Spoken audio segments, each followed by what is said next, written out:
चलो भाई अपने करते हैं, अब स्टार्ट करते हैं। देखो भाई, पहला हमने कल पढ़ा था, भारत का भौतिक प्रदेश पढ़ना स्टार्ट किया था, और भारत के भौतिक प्रदेश के अंदर सबसे पहले हमने देखा था कि भौतिक प्रदेश कहते किसे हैं। तो भौतिक प्रदेश किसे कहते हैं भैया, हमने देखा था कल, ये भूमि पर मिलने वाली एक समान संरचना को हमने क्या नाम दिया था भाई, भौतिक प्रदेश। और उच्चावच क्या होते हैं, जिनका निर्धारण समुद्र तट से ऊंचाई के आधार पर किया जाता है। और ये कितने प्रकार की होती हैं, पहला, दूसरा, तीसरा और चौथा। चौथा होता है पर्वत। और अगर हम इसके बारे में बात करना चाहें, देखो यहाँ पर बात करना चाहें तो यहाँ से मैंने एक क्वेश्चन डाला था कल, और जो पिछले की सीटी भर्ती में आया हुआ था। प्रश्न क्या था, प्रश्न ये था आपके सामने, प्रश्न ये आया था कि पठार है वो कितने % पर फैला हुआ है। अब मैंने कितना बताया आपको, एग्जैक्ट 28 ही है।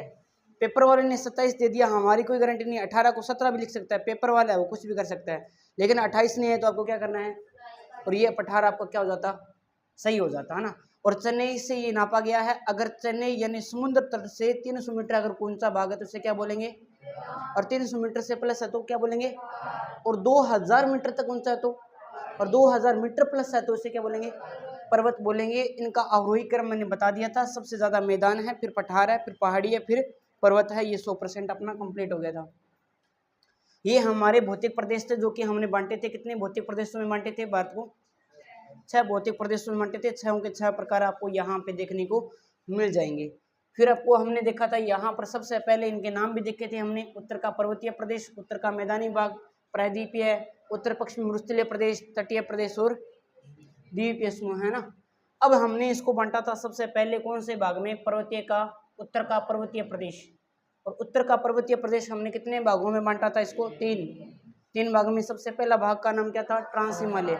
और फिर कौन सा था, फिर कौन सा था, ट्रांस हिमालय के कितने प्रकार हैं भाई, पहले का नाम, दूसरे का नाम और तीसरे का नाम। आपने बात करते हैं हिमाचल के भी कितने पार्ट भाई, पहले का नाम, दूसरे का, तीसरे का। महान हिमालय के अन्य नाम, फिर और मध्य हिमालय के नाम। और एक कल एक प्रश्न आया था जो मैंने आपको भेजा था, वहां ये लिखा हुआ था कि निम्न हिमालय की कौन सी श्रेणी, मतलब कौन सा भाग है वो नहीं है या फिर है, ऐसा कुछ क्वेश्चन था। और उसके अंदर सारे के सारे दिए हुए थे, उपयुक्त सभी इसका आंसर था ना, आपने देखा होगा। तो वो मध्य हिमालय ना देकर निम्न हिमालय दे सकता है, निम्न ना देकर वो क्या दे सकता है, लघु भी दे सकता है। शिवालिक हिमालय के 2 नाम है, एक बड़ा हिमालय, एक नवीन हिमालय, और ये पूर्वी की पहाड़ियाँ, ये आ जाएगा ना। फिर हमने देखा था यहाँ सबसे पहले हिमालय का निर्माण कैसे हुआ था, तो सबसे पहले एक सिद्धांत पढ़ाया था। कितने सिद्धांत अभी आपके पास में, 3। पहले का नाम, और दूसरे का नाम, और तीसरे का नाम। वेगनर क्या कहता है, संपूर्ण पृथ्वी एक भूभाग से, और जिसके अंदर क्या हुआ, विस्फोट होने से वो कितने भागों में टूटा पेंजिया, एक भाग क्या कहलाया, दूसरा भाग क्या कहलाया, गोंडवाना लैंड कहलाया है ना। और जब हम बात करते हैं इसके अंदर, बीच के अंदर क्या बन गया था, बीच के अंदर क्या बना, बीच के अंदर क्या बना, और 33 सागर से किसकी उत्पत्ति हुई, ये कौन कहता है, ये वेगनर कहता है। फिर हमने पढ़ा था आपका कौन सा, प्लेट विवर्तनिक सिद्धांत पढ़ा था। और प्लेट विवर्तनिक सिद्धांत के अंदर है सेरी क्या कहता है कि संपूर्ण पृथ्वी एक भाग से जुड़ी हुई थी, उसके चारों तरफ में भूपरपट्टी बनी हुई थी। भूपरपट्टी को क्या नाम दिया गया, और क्रस्ट है वो छोटे छोटे टुकड़ों में बंटा हुआ था, उन टुकड़ों के नाम क्या थे भाई, ये 2 प्लेटें थी बड़ी, एक का नाम इंडोस्टेरिन, एक का नाम क्या था। जब वह प्लेटें एक दूसरे की तरफ गति करती है तो कौन सी गति भाई, तो हिमालय कौन सी गति का परिणाम है, जब दोनों आपस में टकराती है तो ये भाग ऊपर उठा और यहाँ से किसका निर्माण हो गया। जब प्लेटें एक दूसरे की विपरीत गति करते हैं तो कौन सी गति, जब एक दूसरे को रगड़ती हुई जाती है तो। प्लेटों में 3 ही प्रकार की गतियां होती है। और ये आपका आ गया कौन सा भाई, भूसंतरी सिद्धांत। इस सिद्धांत दिया किसने था भाई, होवर ने कहा कि संपूर्ण पृथ्वी 2 भागों में टूटी हुई, इधर भी स्थल है और इधर भी, और बीच के अंदर क्या है, जब 33 सागर में यहाँ से आने वाली नदियां जब इसके अंदर गिरी, अवसाद जमा किया, तो ये वाला भाग में क्या पड़ गए, वलन, और ये वाला भाग क्या कहलाया, कुनलुन पर्वतमाला, और ये क्या कहलाया, और बीच में क्या आ गया। हमने सबसे पहले देखा था यहाँ पर किसके बारे में, हिमालय का प्रादेशिक विभाजन देखा था। यहाँ से क्वेश्चन आया हुआ था, याद आ रहा है क्या, ये क्वेश्चन किस किस का गलत हो गया था रे। हिमालय का प्रादेशिक विभाजन, हिमालय का प्रादेशिक विभाजन है वो देखो 1931 के अंदर सिडनी बुराड़ ने दिया था। आधार क्या था? नदियां। 4 भागों में बांटा था, कश्मीर, कुमायूं, नेपाल और असम। अब यहाँ से प्रश्न क्या था पिछली सिटी के अंदर? पिछली सिटी में प्रश्न ये आया था कि तीस्ता और एक नाम दिया था दिहांग। दिहांग किसे बोलते हैं? हाँ, तो वहां पे ब्रह्मपुत्र नहीं दिया था, दिहांग दिया था। तीस्ता और दिहांग, तीस्ता और दिहांग के बीच में देखो कौन सा है? तो कहाँ दिक्कत आ रही थी? गलत कर दिया ना आपने। चलो सही है कि तीस्ता और दिहांग, दिहांग किसे बोलते हैं? ब्रह्मपुत्र को। असम आ गया, तीस्ता और काली के बीच में नेपाल आ गया, काली और सतलज के बीच में, और सिंधु और सतलज के बीच में। कल असिस्टेंट प्रोफेसर का एग्जाम हुआ है जो सर देखे थे ना अपने, ज्योग्राफी का हुआ। ज्योग्राफी और कल्चर भी मैंने कुछ पढ़ाई थी और एक पॉलिटिकल पढ़ाई है ना। प्रश्न देख लेना, आज भेज दूंगा पेपर में ना। देख लिया था क्या प्रश्न? सभी ने देख लिया था क्या? हाँ, टेलीग्राम पे अगर नहीं देखा तो मैं ग्रुप में भेज देता हूँ, आप देख लेना कितने क्वेश्चन अपने पढ़ाई में से आए हुए हैं, कितने क्वेश्चन नहीं आए हुए हैं ना। करंट अफेयर्स की मैंने एक ही क्लास लगाई थी है ना, उसमें से भी एक क्वेश्चन सेम डिटो ही आ गया, तो एक दो को आप लगाएंगे, अभी करंट अफेयर्स भी पढ़ा दूंगा मैं ना, तो वो वाली बात है। तो उसको ना जितना पढ़ा रहा हूँ उतना बढ़िया तरीके से पढ़ लेना, आपका सारा काम बन जाएगा। क्वेश्चन बाहर नहीं किए हुए हैं, जितना आपको पढ़ाए उतने में से तो आया है पॉलिटिकल में ना, और आगे कुछ बाकी बढ़ा हुआ है। और मैंने वो बताए थे आपको, कौन से वित्त आयोग के क्रम वाइज बताए थे ना आपको, उनमें क्रम वाइज सेम डिट्टो दे रखा है ना। जो अपने वित्त आयोग के बारे में बताया था ना आपको, भी कौन कौन से अध्यक्ष रहे थे, पहला, दूसरा, तीसरा, चौथा, 500, सेम वही क्रम पूछ रखा है उन्होंने, आपको क्रम भी याद होगा। चलो छोटो को बाद में की बात है, आपने बाद में पेपर में यहाँ तो यहाँ दिखा दूंगा ना आपको। और एस.पी. चटर्जी के अनुसार हिमालय को कितने भागों में बांटा गया था? 6 भागों में। लेकिन हम बात करते हैं हिमालय, पहले ट्रांस में आता है, फिर महान आता है, फिर मध्य आता है, फिर कौन सा आता है? शिवालिक आता है। लेकिन महान हिमालय को ट्रांस हिमालय से अलग कौन करता है? सेचर जोन या फिर इंडो सांको ब्रंश करता है। महान हिमालय को मध्य हिमालय से एमसीटी करता है, मेन सेंट्रल ट्रस्ट करता है। मध्य हिमालय को शिवालिक से एमबीटी करता है, मेन बॉर्डर ट्रस्ट करता है। और यहाँ पर शिवालिक हिमालय को मैदान से अलग कौन करता है? HFF, हिमालय फ्रंट फोल्ड करता है। ये भी आपको याद रखना है। फिर हमने बात की थी सबसे पहले हिमालय के बारे में, विस्तार, लंबाई है ना, इसकी लंबाई विस्तार के अंदर, और ऊंचाई इसकी कितनी? 6100 है। आकृति पूछ लेता है तो धनुषाकार, तलवारनुमा या सिंटेक्सियल बेंड। सिंटेक्सियल बेंड क्या होता है? धनुषाकार का अपने क्या होता है? वो होता है ना महिला के हेयर पिन के समान, पैराबोलिक ऐसे लगाते हैं ना, क्या बोलते हैं इसको? हेयर पिन बोलते हैं क्या? हैं? क्या है? प्रवल्या, प्रवल्याकार है क्या? नहीं, वो तो मैं प्रवल्याकार तो मैं समझ गया, लेकिन उसको क्या बोलते हैं? जो हेयर बैंड बोलते हैं क्या? हाँ, उसी के कार का है ना। तो सिंटेक्सियल बेंड बोल दो, या फिर तलवारनुमा बोल दो, या धनुषाकार बोल दो। और ऐसे हमारे यहाँ एक बालिका स्तूप भी था, पैराबोलिक बालिका स्तूप ना, हम पढ़ के आए थे, महिला के हेयर पिन के समान। तो ये हिमालय का पालनहार भी कहते हैं। हिमालय का पालनहार और हिमालय का गर्भगृह कैसे बोलते हैं? तैतीस सागर को।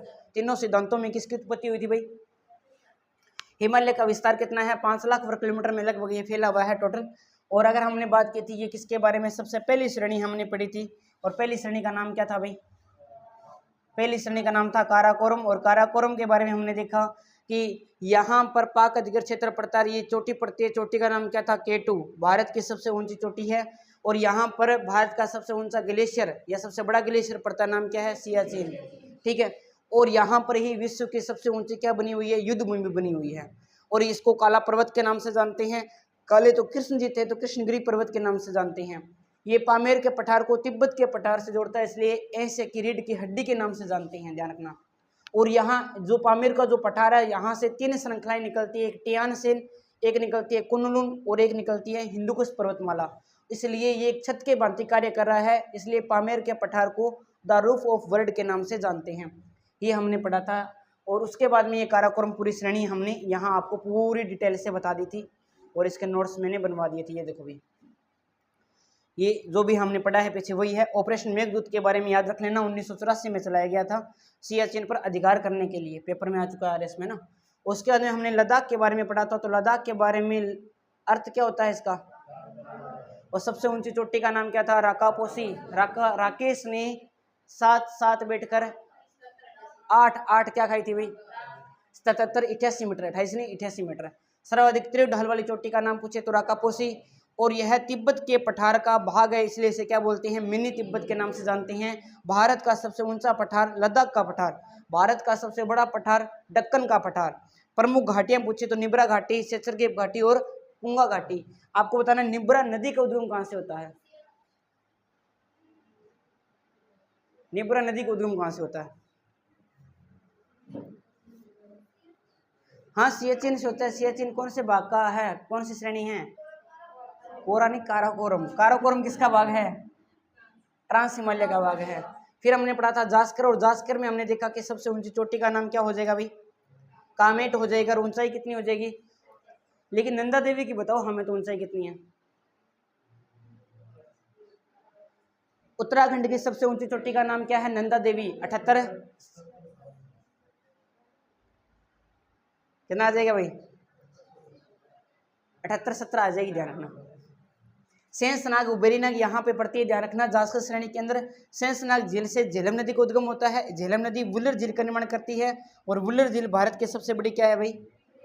यहाँ तक एक श्रेणी हमारी कंप्लीट होगी। अब आ जाता है आपका महान हिमालय आ जाता है, और ये रहा आपके सामने महान हिमालय। महान हिमालय में ये देखा हमने, क्या देखा कि इसके उपनाम देखे, ग्रेट हिमालय, हिमाद्री, वृहद हिमालय।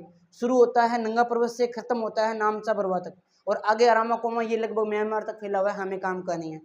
इसके अंदर हम बात करते हैं तो पहली चोटी नंगा पर्वत आ जाती है। हिमाचल में कोई चोटी नहीं है। उत्तराखंड में कामेट आती है, त्रिशूल आती है, बंदरपूंछ आती है, और नंदा देवी आती है। यहाँ तक मामला कंप्लीट हो गया। ये मैं कल भी बता के गया था कि मैं इनका क्रम बता रहा हूँ आपको। और कल पूछा गया था 2 पेपर में प्रश्न पूछे गए थे। क्या? एक तो ये पूछा गया था कि निम्नलिखित में से पश्चिमी सबसे अंतिम चोटी कौन सी है? 4 चोटियां दे रखी थी, याद आ रहा है क्या? पेपर में देखो, इसमें टेलीग्राम पे डाला हुआ है ना। इसमें आपको क्या ध्यान रखना था? सबसे पहले नेपाल में कौन सी आती है?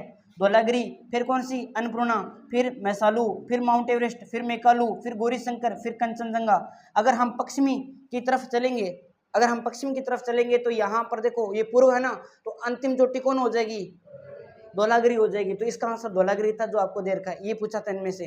अगर और ही ज्यादा पूछते तो यहाँ कामेट हो जाती, और ही ज्यादा पूछते तो ये नंगा पर्वत हो जाता। अगर पूर्व में अंतिम चोटी पूछते तो नामचा बरवा हो जाता, ठीक है। और यहाँ हमने यही पूछा था इनके अंदर ना। फिर यहाँ पर पूछा गया था कि हिमालय में स्थित तीसरी सबसे ऊंची चोटी का नाम क्या है, वो भी पूछा गया था। उनके बारे में भी हम बात करेंगे। ये महान हिमालय की चोटियों के बारे में मैंने विस्तार से बता रखा है, इनका क्रम भी बता रखा है। और यहाँ अपने बात करते हैं तो ये इनकी ऊंचाई आ जाती है। ये पूछा गया था पेपर में, कल वाले में। और कल क्या हो, उस दिन पेपर जो हुआ था सिटी में, तीसरी हिमालय की तीसरी सबसे ऊंची चोटी का नाम बताओ भी, तो कौन सी थी भाई? ये कल वाले पेपर में था। आपने क्यों ने गलत कर दिया, क्यों ने सही कर दिया, है ना? सही था, चलो बहुत बड़ी बात है ना। पहली माउंट एवरेस्ट, दूसरी कंचनजंगा, तीसरी मेकालू, फिर धौलागिरी, फिर मैसालू, फिर नंगा पर्वत, फिर अन्नपूर्णा, फिर नंदा देवी। 78-17 लास्ट आ जाती है। फिर अपनी बात करते हैं यहाँ पर तो एवरेस्ट के बारे में बात करते हैं, माउंट एवरेस्ट के बारे में, इसके उपनाम के बारे में बात करते हैं। तो उपनाम देखो इसके क्या क्या हैं भाई। इसे क्या बोलते हैं? नेपाल में सागरमाथा बोलते हैं, जिसका अर्थ क्या होता है? पर्वतों की रानी। और इसका जो ऊंचाई के बारे में तो पढ़ते आई हो आप, विश्व की सबसे ऊंची चोटी कौन सी हो जाएगी? Mount Everest. और तिब्बत में से बोलते हैं चोमा लुंगमा, या फिर चोमू लुंगमा के नाम से भी जानते हैं। इसके बाद में हमने पढ़ा था कंचनजंगा के बारे में। और कंचनजंगा के बारे में 3 फैक्ट आपको याद रखने हैं। 3 फैक्ट क्या क्या याद रखने हैं? ऊंचाई याद रहे तो ठीक है, नहीं तो पता तो होना ही चाहिए ना। विश्व की तीसरी सबसे ऊंची चोटी है, हिमालय की दूसरी सबसे ऊंची चोटी है, हिमालय की भारत में स्थित सबसे ऊंची चोटी का नाम पूछे तो कौन सी हो जाएगी भाई? अविवादित भारत की सबसे ऊंची चोटी भी कौन सी? लेकिन विवादित भारत की सबसे ऊंची चोटी का नाम कौन सा हो जाएगा? भारत की सबसे ऊंची चोटी का नाम क्या हो जाएगा? राजस्थान की सबसे ऊंची चोटी का नाम क्या हो जाएगा? गुरु शिखर हो जाएगा। मध्य हिमालय के बारे में हमने पढ़ा था कि लघु हिमालय बोलते हैं, निम्न हिमालय बोलते हैं। जम्मू कश्मीर से लेकर सिक्किम में जाकर किस में मिल जाता है अभी? ये देखो कुछ इस प्रकार से हमने देखा था। यहाँ पर इसको छोड़ो, आप यहाँ देखो, इस चीज को देखो आप, है ना। ये हमने पढ़ा था कल।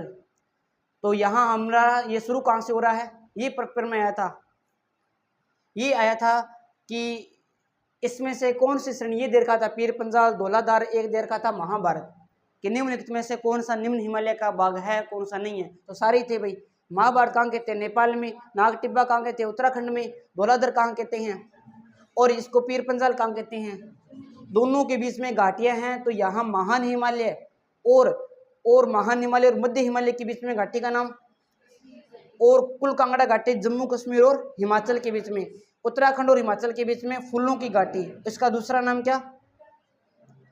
उत्तराखंड और नेपाल के बीच में काठमांडू की घाटी, और नेपाल और सिक्किम के बीच में यहाँ चुंबी घाटी आ जाती है। को यहाँ पे हमने बना रखा है, घाटियों के बारे में भी चर्चा कर ली थी। फिर हम बात करते हैं यहाँ पर, तो शिवालिक हिमालय आ जाता है। शिवालिक हिमालय याद आ रहा है क्या? बाप बेटो दादो पोतो, है ना। तो ये पोतवाड़ के पठार से शुरू होकर बिहार के ससारमा या सासारमा तक फैला हुआ है। और इसमें अगर हम बात करते हैं तो उपनाम याद रखना, ब्रह हिमालय बोलते हैं या फिर क्या बोलते हैं, नवीन हिमालय बोलते हैं।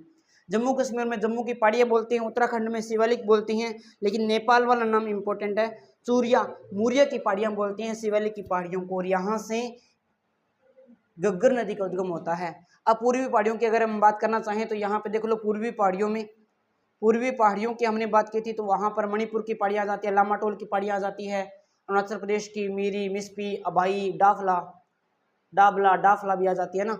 ये मिजोरम की पहाड़ियों में इनकी सबसे ऊंची चोटी का नाम ब्लू माउंटेन, नागालैंड के सबसे ऊंची चोटी का नाम शरावती आ जाता है ना। एक है ना, करावा के बारे में नहीं बताया, करेवा के बारे में नहीं बताया ना आपको। कारवा अलग होता है, करेवा अलग होता है। करेवा क्या होता है? करेवा जो होता है ना, वो क्या होता है कि जो अपने बर्फ वाला जो भाग होता है ना, वहां से मिट्टी के जमा होने से ना क्या है, उपजाऊ भूमि बन जाती है, जहां पर सेब वगैरह, काजू वगैरह की खेती वगैरह की जाती है ना। याद रहे तो ठीक है, नहीं तो कोई दिक्कत वाली बात नहीं है। अब देखो अपने और बात करते हैं यहाँ पे, तो यहाँ याद क्या रखना है अपने को? ये कौन सा आ गया भैया आपका? कश्मीर के दर्रे आ गए भैया ना। अब आपके आगे दर्रों की ट्रिक क्या थी?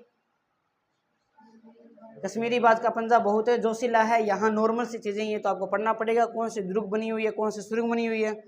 ये जोशीला एक इंपॉर्टेंट है, श्रीनगर को लेह से जोड़ता है, बाकी आप देख लेना ना। उसके बाद में हिमाचल की ट्रिक क्या थी? हिमाचल पर बड़ी छिपकली रहती है, हिमाचल पर बड़ी छिपकली, ये रहो, हिमाचल पर बड़ी छिपकली रहती है। याद रखना, बड़ा लाचला दर्रा, यहाँ से चेनाब नदी का उद्गम होता है।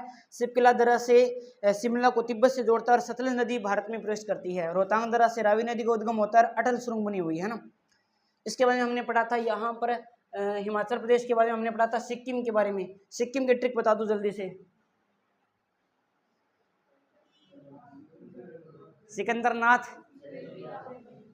हमने पढ़े थे सिक्किम के दर्रे, सिकंदरनाथ, जलेबीला। यहाँ पर दो ही दर्रे आते हैं, नाथुला और जेलप्लेला। भारत और चीन के बीच में व्यापार होता है, गंगटोक को लासा से जोड़ता है जेलप्लेला। फिर हमने पढ़ा था यहाँ पर किसके बारे में भाई? उत्तराखंड में उत्तरी निशा मनाली में नीतिदरा, मानादरा, लिपुलेखा, धांगला और धर्मा। अरुणाचल प्रदेश के दर्रे देखे थे तो बोमडिला, लिखा पानी, दिफू, यांगयाप, पांगसांग। यांगयाप दर्रे से यहाँ से ब्रह्मपुत्र नदी भारत में प्रवेश करती है, ध्यान रख लेना। फिर तुजू दर्रा कहाँ पड़ता है? तुजू दर्रा पड़ता है मणिपुर के अंदर पड़ता है। और उसके बाद में लद्दाख के दर्रे देखे थे तो काराकोरम दर्रा है, वो भारत का सबसे क्या हो जाएगा भाई? बड़ा दर्रा हो जाएगा, ध्यान में रख लेना। उसके बाद में हमने बात की थी तो यहाँ पर कौन सा आ जाता है? महाराष्ट्र में, महाराष्ट्र की ट्रिक क्या थी भाई? मारी थाली भर दो। और उसके बाद में अपने बात करते हैं केरल के क्या थे? करेला, पालक, सोयाबीन खाओ और मौज करो, ऐश करो, है ना। ये आपने पढ़ लिया था। फिर आता है उत्तर का मैदानी भाग आ जाता है। उत्तर के मैदानी भाग के अंदर हम बात करते हैं तो यहाँ पे देखो भी ना, बाकी ना उत्तराखंड जो है ना, मध्य हिमालय है, जो शिवालिक हिमालय, वहाँ पर ना जो घास की जो पहाड़ियाँ है उनको ना दून भी कहा जाता है, दून या द्वार के नाम से जाना जाता है। और सबसे बड़ा जो दून है वो कौन सा आ जाएगा? देहरादून आ जाएगा। ये बात भी आप याद कर लेना कि सबसे बड़ा जो दून माना जाता है वो कौन सा माना जाता है? ऐड करवाऊँ क्या? यह याद रह जाएगा। कई बार क्वेश्चन पूछ लेता भाई, कोई बड़ी बात नहीं है, एग्जामिनर का दिमाग कहीं भी चला जाता है।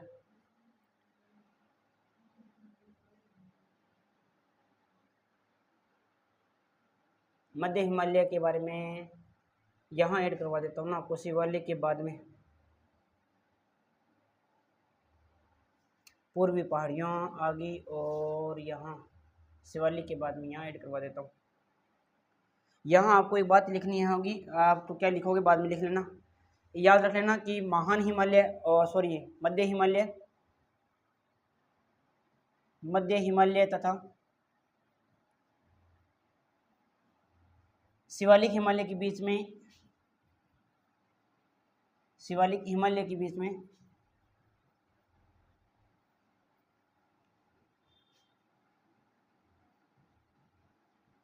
में घास के क्या पाए जाते हैं भाई? मैदान पाए जाते हैं। घास के मैदान पाए जाते हैं ना, घास के मैदान पाए जाते हैं, घास के मैदान पाए जाते हैं, जिन्हें क्या बोलते हैं? जिन्हें दून, या तो बोल देगा दून, या क्या बोलेगा? द्वार कहते हैं। हरिद्वार वगैरह होते हैं ना, ये इसी का भाग है, ध्यान रखना। हालांकि वो एक घास का मतलब हरा भरा क्षेत्र है, कहने का मतलब ये है कि पानी वगैरह अच्छा लग रहा है वहाँ पे, तो इस वजह से ना बीच का भाग जो है ना वो कहलाता है घास के मैदान, या बीच का जो हरा भरा क्षेत्र है ना वो कहलाता है। और अपने यहाँ बात करते हैं तो सबसे बड़ा एक याद रख लेना कि सबसे बड़ा जो दून है वो कौन सा हो जाएगा भाई? देहरादून।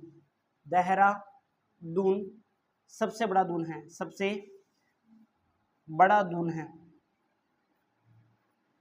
सबसे बड़ा दून है ये। बस इतना सा याद रख लेना, आपके लिए इंपॉर्टेंट है ना, ज़्यादा कोई इंपॉर्टेंट तो है नहीं। एक करेवा के बारे में और बता देता हूँ मैं यहाँ। एक तो होता है करेवा, एक होता है कारवा, और एक होता है घासी। कारवा और घासी भी होता है। पढ़ा कभी? पढ़ा है आपने? आपने पढ़ा है कब पढ़ा है? आपने पढ़ा है जब आपको मैंने पढ़ाया था राजस्थान का भौतिक प्रदेश, तब आपने पढ़ा था, याद करो। एक आपने बालू का स्तूप पढ़ा होगा, कौन सा भाई? एक बालू का स्तूप मैंने पढ़ाया था जिसका नाम था, आपने पढ़ा भी होगा और मैंने पढ़ाया भी है आपको। अनुदैर्ध्य बालिका स्तूप कैसे बनते हैं?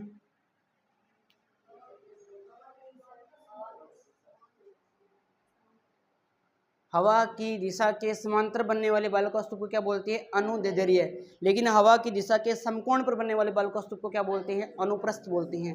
तो अनुदैर्ध्य के ही दो प्रकार है, एक तो सीप आ जाता है, एक रेखीय बालिका स्तूप आ जाता है ना, इसी अनुदैर्ध्य के प्रकार है।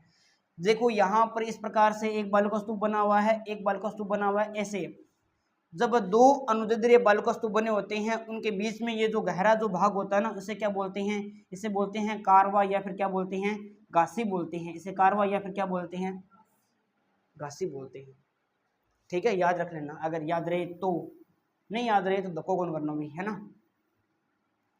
हाँ, करेवा किसे बोलते हैं तो याद रखना ना कि ये क्या है भाई?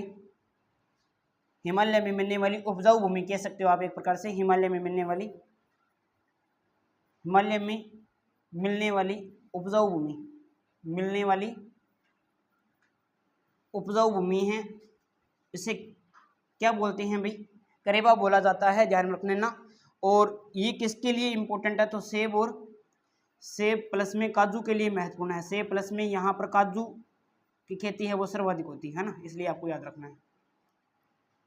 आपको जब मैंने पर्वतीय मृदा के बारे में बताया था तभी मैंने कहा था कि जहाँ पर पर्वतीय मृदा होती है वहाँ पर क्या होते हैं? सर्वाधिक फल होते हैं, क्योंकि पर्वतीय मृदा के अंदर कार्बनिक और अकार्बनिक पदार्थों का अपघटन नहीं हो पाता है। क्यों नहीं हो पाता है? क्योंकि जैसे जैसे हम ऊंचाई पर जाते हैं तो तापमान कम होता है, अगर तापमान कम है तो अपघटन होगा नहीं, इसलिए वो फसलों की दृष्टि से तो होती है अनुपजाऊ, लेकिन वहां पर क्या हो जाते हैं? फल वगैरह है वो हो जाती है आसानी से ना, इसलिए तो अपने बोलते हैं, क्या बोलते हैं भाई? हैं क्या बोलते हैं? कश्मीरी आम, कश्मीरी सेब भी है, कश्मीरी आम भी है ना। कश्मीरी सेब आ गया, कभी ये सुनियो बिहारी आम आ गया। बिहार का तो चावल ही है ना। हाँ, चावल इसलिए ना क्योंकि वहां से हमने पढ़ के है ना कल मध्य गंगा का मैदानी भाग अभी पढ़ा हूँ, वहां पर हमने देखा था चावल और कपास की खेती सर्वाधिक होती है। तो बिहारिया, हालांकि सर्वाधिक चावल है वो बिहार में नहीं होते, सर्वाधिक चावल होते हैं वेस्ट बंगाल के अंदर होते हैं, लेकिन खाते सर्वाधिक है सासराला है। बिहार क्या हुई है, इज्जत बोलो हैं। हाँ, मारो सासुर थी इज्जत कौन बोलो, आ तो ही कौन सा है। तो यहाँ हमने ये तो देख लिया ना। अब लास्ट हम बात करते हैं आगे। आगे हम और बात करते हैं। तो इधर हमने पढ़ लिए थे महाराष्ट्र के उत्तर का मैदानी भाग चल रहा था, यहाँ हमने बात कर रहे थे। तो देखो भाई, उत्तर के मैदानी भाग को हमने कितने भागों में बांटा था भाई? अगर प्रादेशिक विभाजन के आधार पर हम बात करते हैं तो कितने भागों में बांटा गया था? 4 भागों में बांटा गया। प्रादेशिक बाबर, तराई, बांगर और खादर। और यहाँ ये दो मैदानी भाग वो 3 नदियों के द्वारा निर्मित है। उत्तर का मैदानी भाग है उसको कितने भागों में बांटा गया है? तो 4। सिंधु का, गंगा का, ब्रह्मपुत्र का और राजस्थान का। सबसे पहले हमने देखा था प्रादेशिक विभाजन के बारे में, और ये प्रश्न घुमा फिरा के 2 बार आया पेपर के अंदर। कितनी बार आया भाई? 2 बार आया है। एक तो कोई पता नहीं कोई सेकंड ग्रेड का कोई पेपर था वहां आया था, और एक पिछले सिटी में आ गया। प्रश्न की लैंग्वेज क्या थी? हिमालयी नदियों द्वारा लाए गए कंकर पत्थर से निर्मित भूभाग क्या कहलाता है? ऐसा कुछ लैंग्वेज थी ना, क्या कहलाता है? ये तो देखा बाबर है, अगर ये नाम ना देना तो इसने एक बार ये भी दे दिया था, बाबर भी दे दिया था, बकरी भी आ सकता है यहाँ पे। और एक वाले पेपर में बाबर दे दिया, एक में बाबर दे दिया, तो दोनों का मतलब एक ही होता है, जो मैंने कल आपको यहाँ डिटेल से पढ़ा दिया था। कुछ यहाँ पे ट्राई कर रहे हैं ना, गलत किया था ना किया ने, सारा वो सही है तो फिर भी क्यों है गलत थोड़ा जगह है तेरे एक गो थोड़ी अच्छा जगह गलत करे है। हाँ चलो कोई बात को नहीं, सारा उसे मेरे ही गलत है, मैं गलत करे हूँ, ठीक है ना। तो बाबर में लुप्त हुई नदियां जब मैदानी भागों में पुनः दिखाई देने लग जाती है तो उसे क्या बोलती हैं? तराई बोलती हैं। और यहाँ पर दलदल वाली भूमि विकसित हो जाती है, जिसके कारण यहाँ पर मच्छर सर्वाधिक होते हैं, इसलिए मच्छर के घर के नाम से किसे जानती हैं? तराई वाले मॉस्किटो क्षेत्र के नाम से जानते हैं इसे। फिर हमने बात की थी पुरानी, ये तो नॉर्मल सही है, ये पुरानी नहीं तो पढ़ के पागल हो गए अपने तो ना, ये पुरानी जालोड नहीं मर्दार, ये हम बात करते हैं तो ये इंपॉर्टेंट है आपके लिए, और यहाँ से प्रश्न आने की संभावना पूरी है इस बार, इसको थोड़ा ध्यान से देखना भाई, है ना। तो अगर हम बात करते हैं यहाँ पर सिंधु और ये कुछ यहाँ पर क्या बने हुए हैं, उनके बीच में दोआब बने हुए हैं। दोआब बने हुए हैं, कौन कौन से दोआब है? ये रहे दोआब, कौन कौन से दोआब है भाई? सिंध दोआब, चार दोआब, रचना, बारी, विस्त। विस्त कहाँ पे है?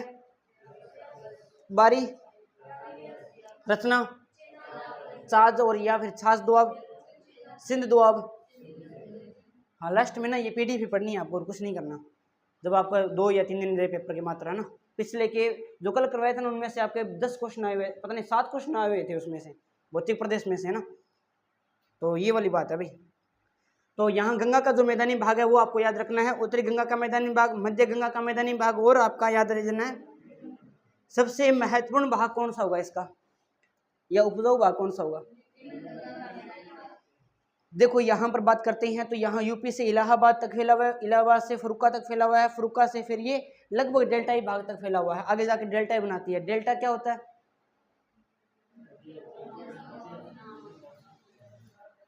क्या मिंद्र है? बता डेल्टा बता, डेल्टा क्या होता है? जवाहर नदी के बारे में, डेल्टा के बारे में, दोनों के बारे में बताया था मैंने आपको, है ना। जब क्या करती है कि नदियां अपने जो अवसाद होती हैं वो समुद्र में मिलने से पहले इन अवसादों को जब त्रिभुज आकृति में जमा कर देती है तो उसे क्या बोलते हैं? हम बात करते हैं कि इसकी ऊंचाई है ना, ऊंचाई तो सर्वाधिक कहाँ पे है भाई? उत्तरी गंगा की है, लेकिन वर्षा सर्वाधिक कहाँ होती है? यहाँ चिकनी मृदा, यहाँ पे काली मृदा मिलती है और यहाँ पर रेतीली मृदा मिलती है, ये भी आपको याद रखना है। फिर हम बात करते हैं यहाँ पर फसल वगैरह हमने देख ली थी, एक एक भाग को हमने देखा था। सबसे पहले मैंने देखा था उत्तरी गंगा का मैदानी भाग, जहाँ पर ये फसल वगैरह तो इम्पोर्टेंट नहीं है, लेकिन यहाँ पर जो पठार मिलते हैं, रुहेलखंड का पठार, अवध का पठार, आगरा मंडल है, वो कौन से के अंदर मिलते हैं? आपका उत्तरी गंगा के मैदानी भाग में मिलते हैं। उत्तरी गंगा के मैदानी भाग में मिलने वाली प्रमुख रेतीले टिल्ले होते हैं, उसे क्या बोलते हैं? बूढ़। ये आ चुका पेपर के अंदर, ये बूढ़ है ना, बूढ़ियो और बूढ़र। यूपी से इलाहाबाद है, ये यहाँ पर फसल देख लेना कौन कौन सी होती है। और फिर मध्य गंगा का मैदानी भाग की बात करते हैं तो इलाहाबाद से लेकर कहाँ तक? फरुक्का तक गन्ना, कपास और चावल होती है, ये वाला भाग है ना, ये रहा चावल का बा, है ना। मिथिली का पठार और यहाँ बघेलखंड का पठार और एक है अंग का पठार भी आ जाता है, यहाँ पे बिहार वाला भाग आ जाता है। फिर अपनी बात करते हैं तो यहाँ पर निम्न गंगा का मैदानी भाग फरुक्का से कहाँ से? डेल्टाई भाग तक, और यहाँ विश्व का सबसे बड़ा डेल्टा इसी भाग के अंदर बनता है, सुंदरवन का डेल्टा बनता है, पश्चिमी बंगाल के अंदर बनता है। और फिर हमने पढ़ा था ब्रह्मपुत्र का मैदानी भाग, यहाँ से कोई क्वेश्चन आया था क्या कल? हाँ यहाँ से क्वेश्चन आया था, क्या आया था? ये आया था, दिहांग नाम दिया था मैंने, दिहांग पहले बता दिया ना आपको भी। दिहांग किसे बोलते हैं?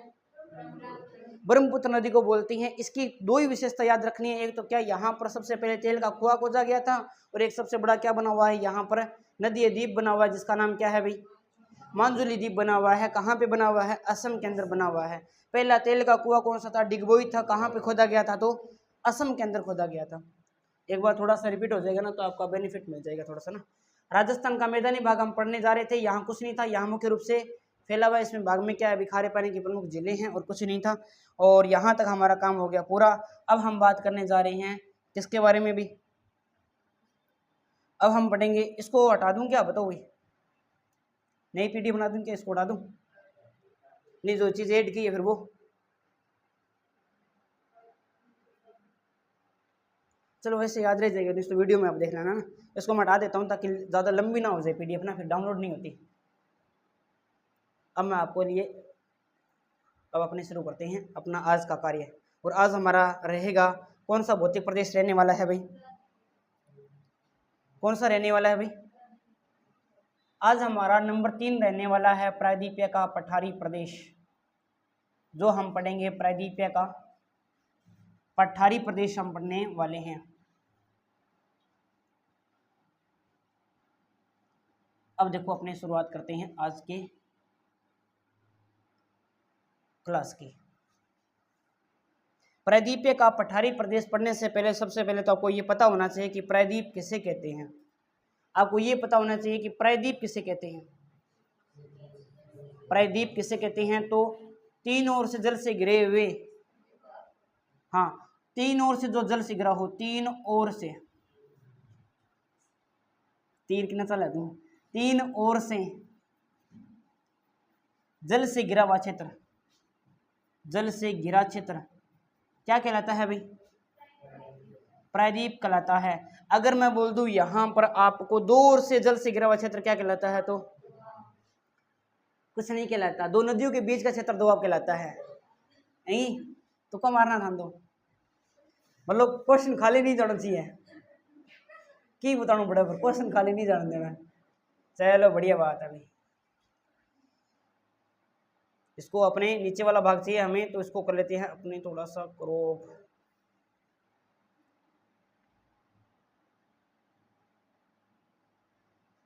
यहां तक ही चाहिए हमें, तो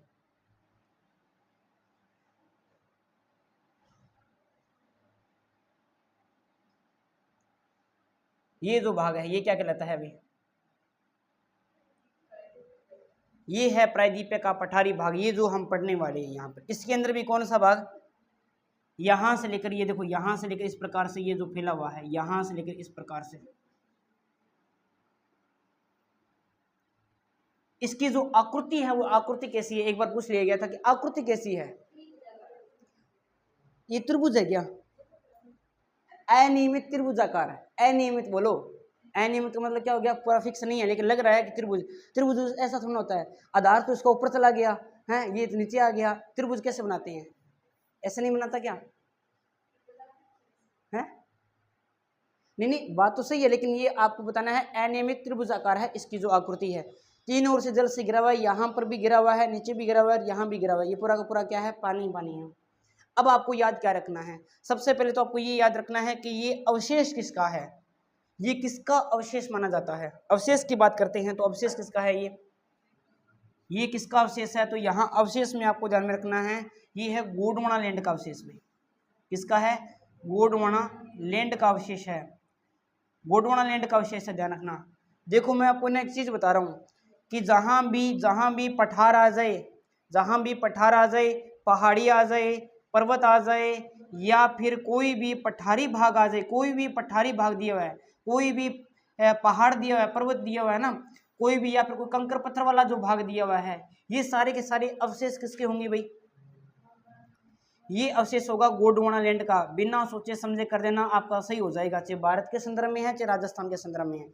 अगर यहाँ पर रेतीला भाग दिया है, अगर आपको यहाँ पर क्या दिया है, अगर आपको रेतीला भाग दिया है, मैदान दिया है, या फिर आप कहना चाहते हो रेतीला भाग दिया है, मैदान दिया है, या फिर कोई समतल भूमि के बारे में पूछ रहा है, समतल भूमि के बारे में पूछ रहा है, तो ये सारे किसके अवशेष होंगे, ये किसके होंगे भाई, ये होंगे 33 सागर के अवशेष। लेकिन एक है अपवाद, एक है अपवाद, और अपवाद क्या हो जाएगा, कौन सा होगा अपवाद भाई, हाँ बहुत बढ़िया, अच्छा दिमाग चलाया, हिमालय अपवाद है।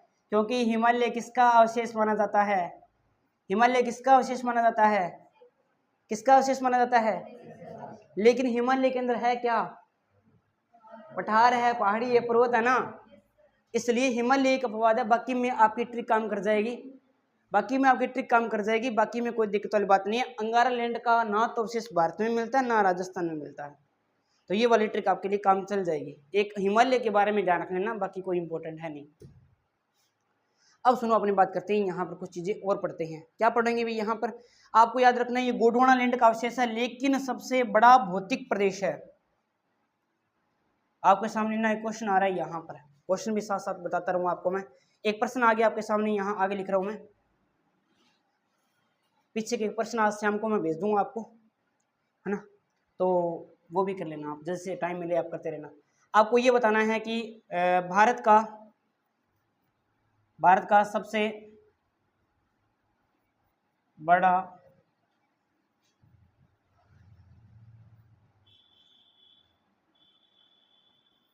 यहाँ आ गया आपका, क्या आ गया? प्रायद्वीपीय का पठारी प्रदेश, प्रायद्वीपीय का पठारी प्रदेश 2 नंबर पे आ गया आपका। यहाँ पर आ गया मैदान, 3 नंबर पे आ गया आपका, 3 नंबर पे आ गया हिमालय, और 4 नंबर पे आपका आ गया यहाँ पर, 4 नंबर पे आ गया सभी। सबसे पहले आंसर देगा महेंद्र भाई, जल्दी आंसर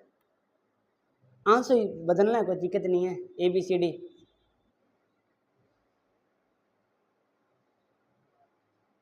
हाँ है प्रायद्वीपीय। अब बताओ, पढ़ा आपने क्या? कभी कभी नहीं पढ़ा? तैयारी किसकी करते हो? हैं?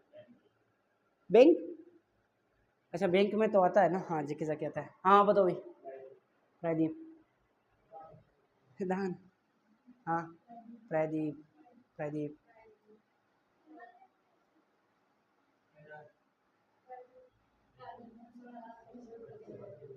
हाँ।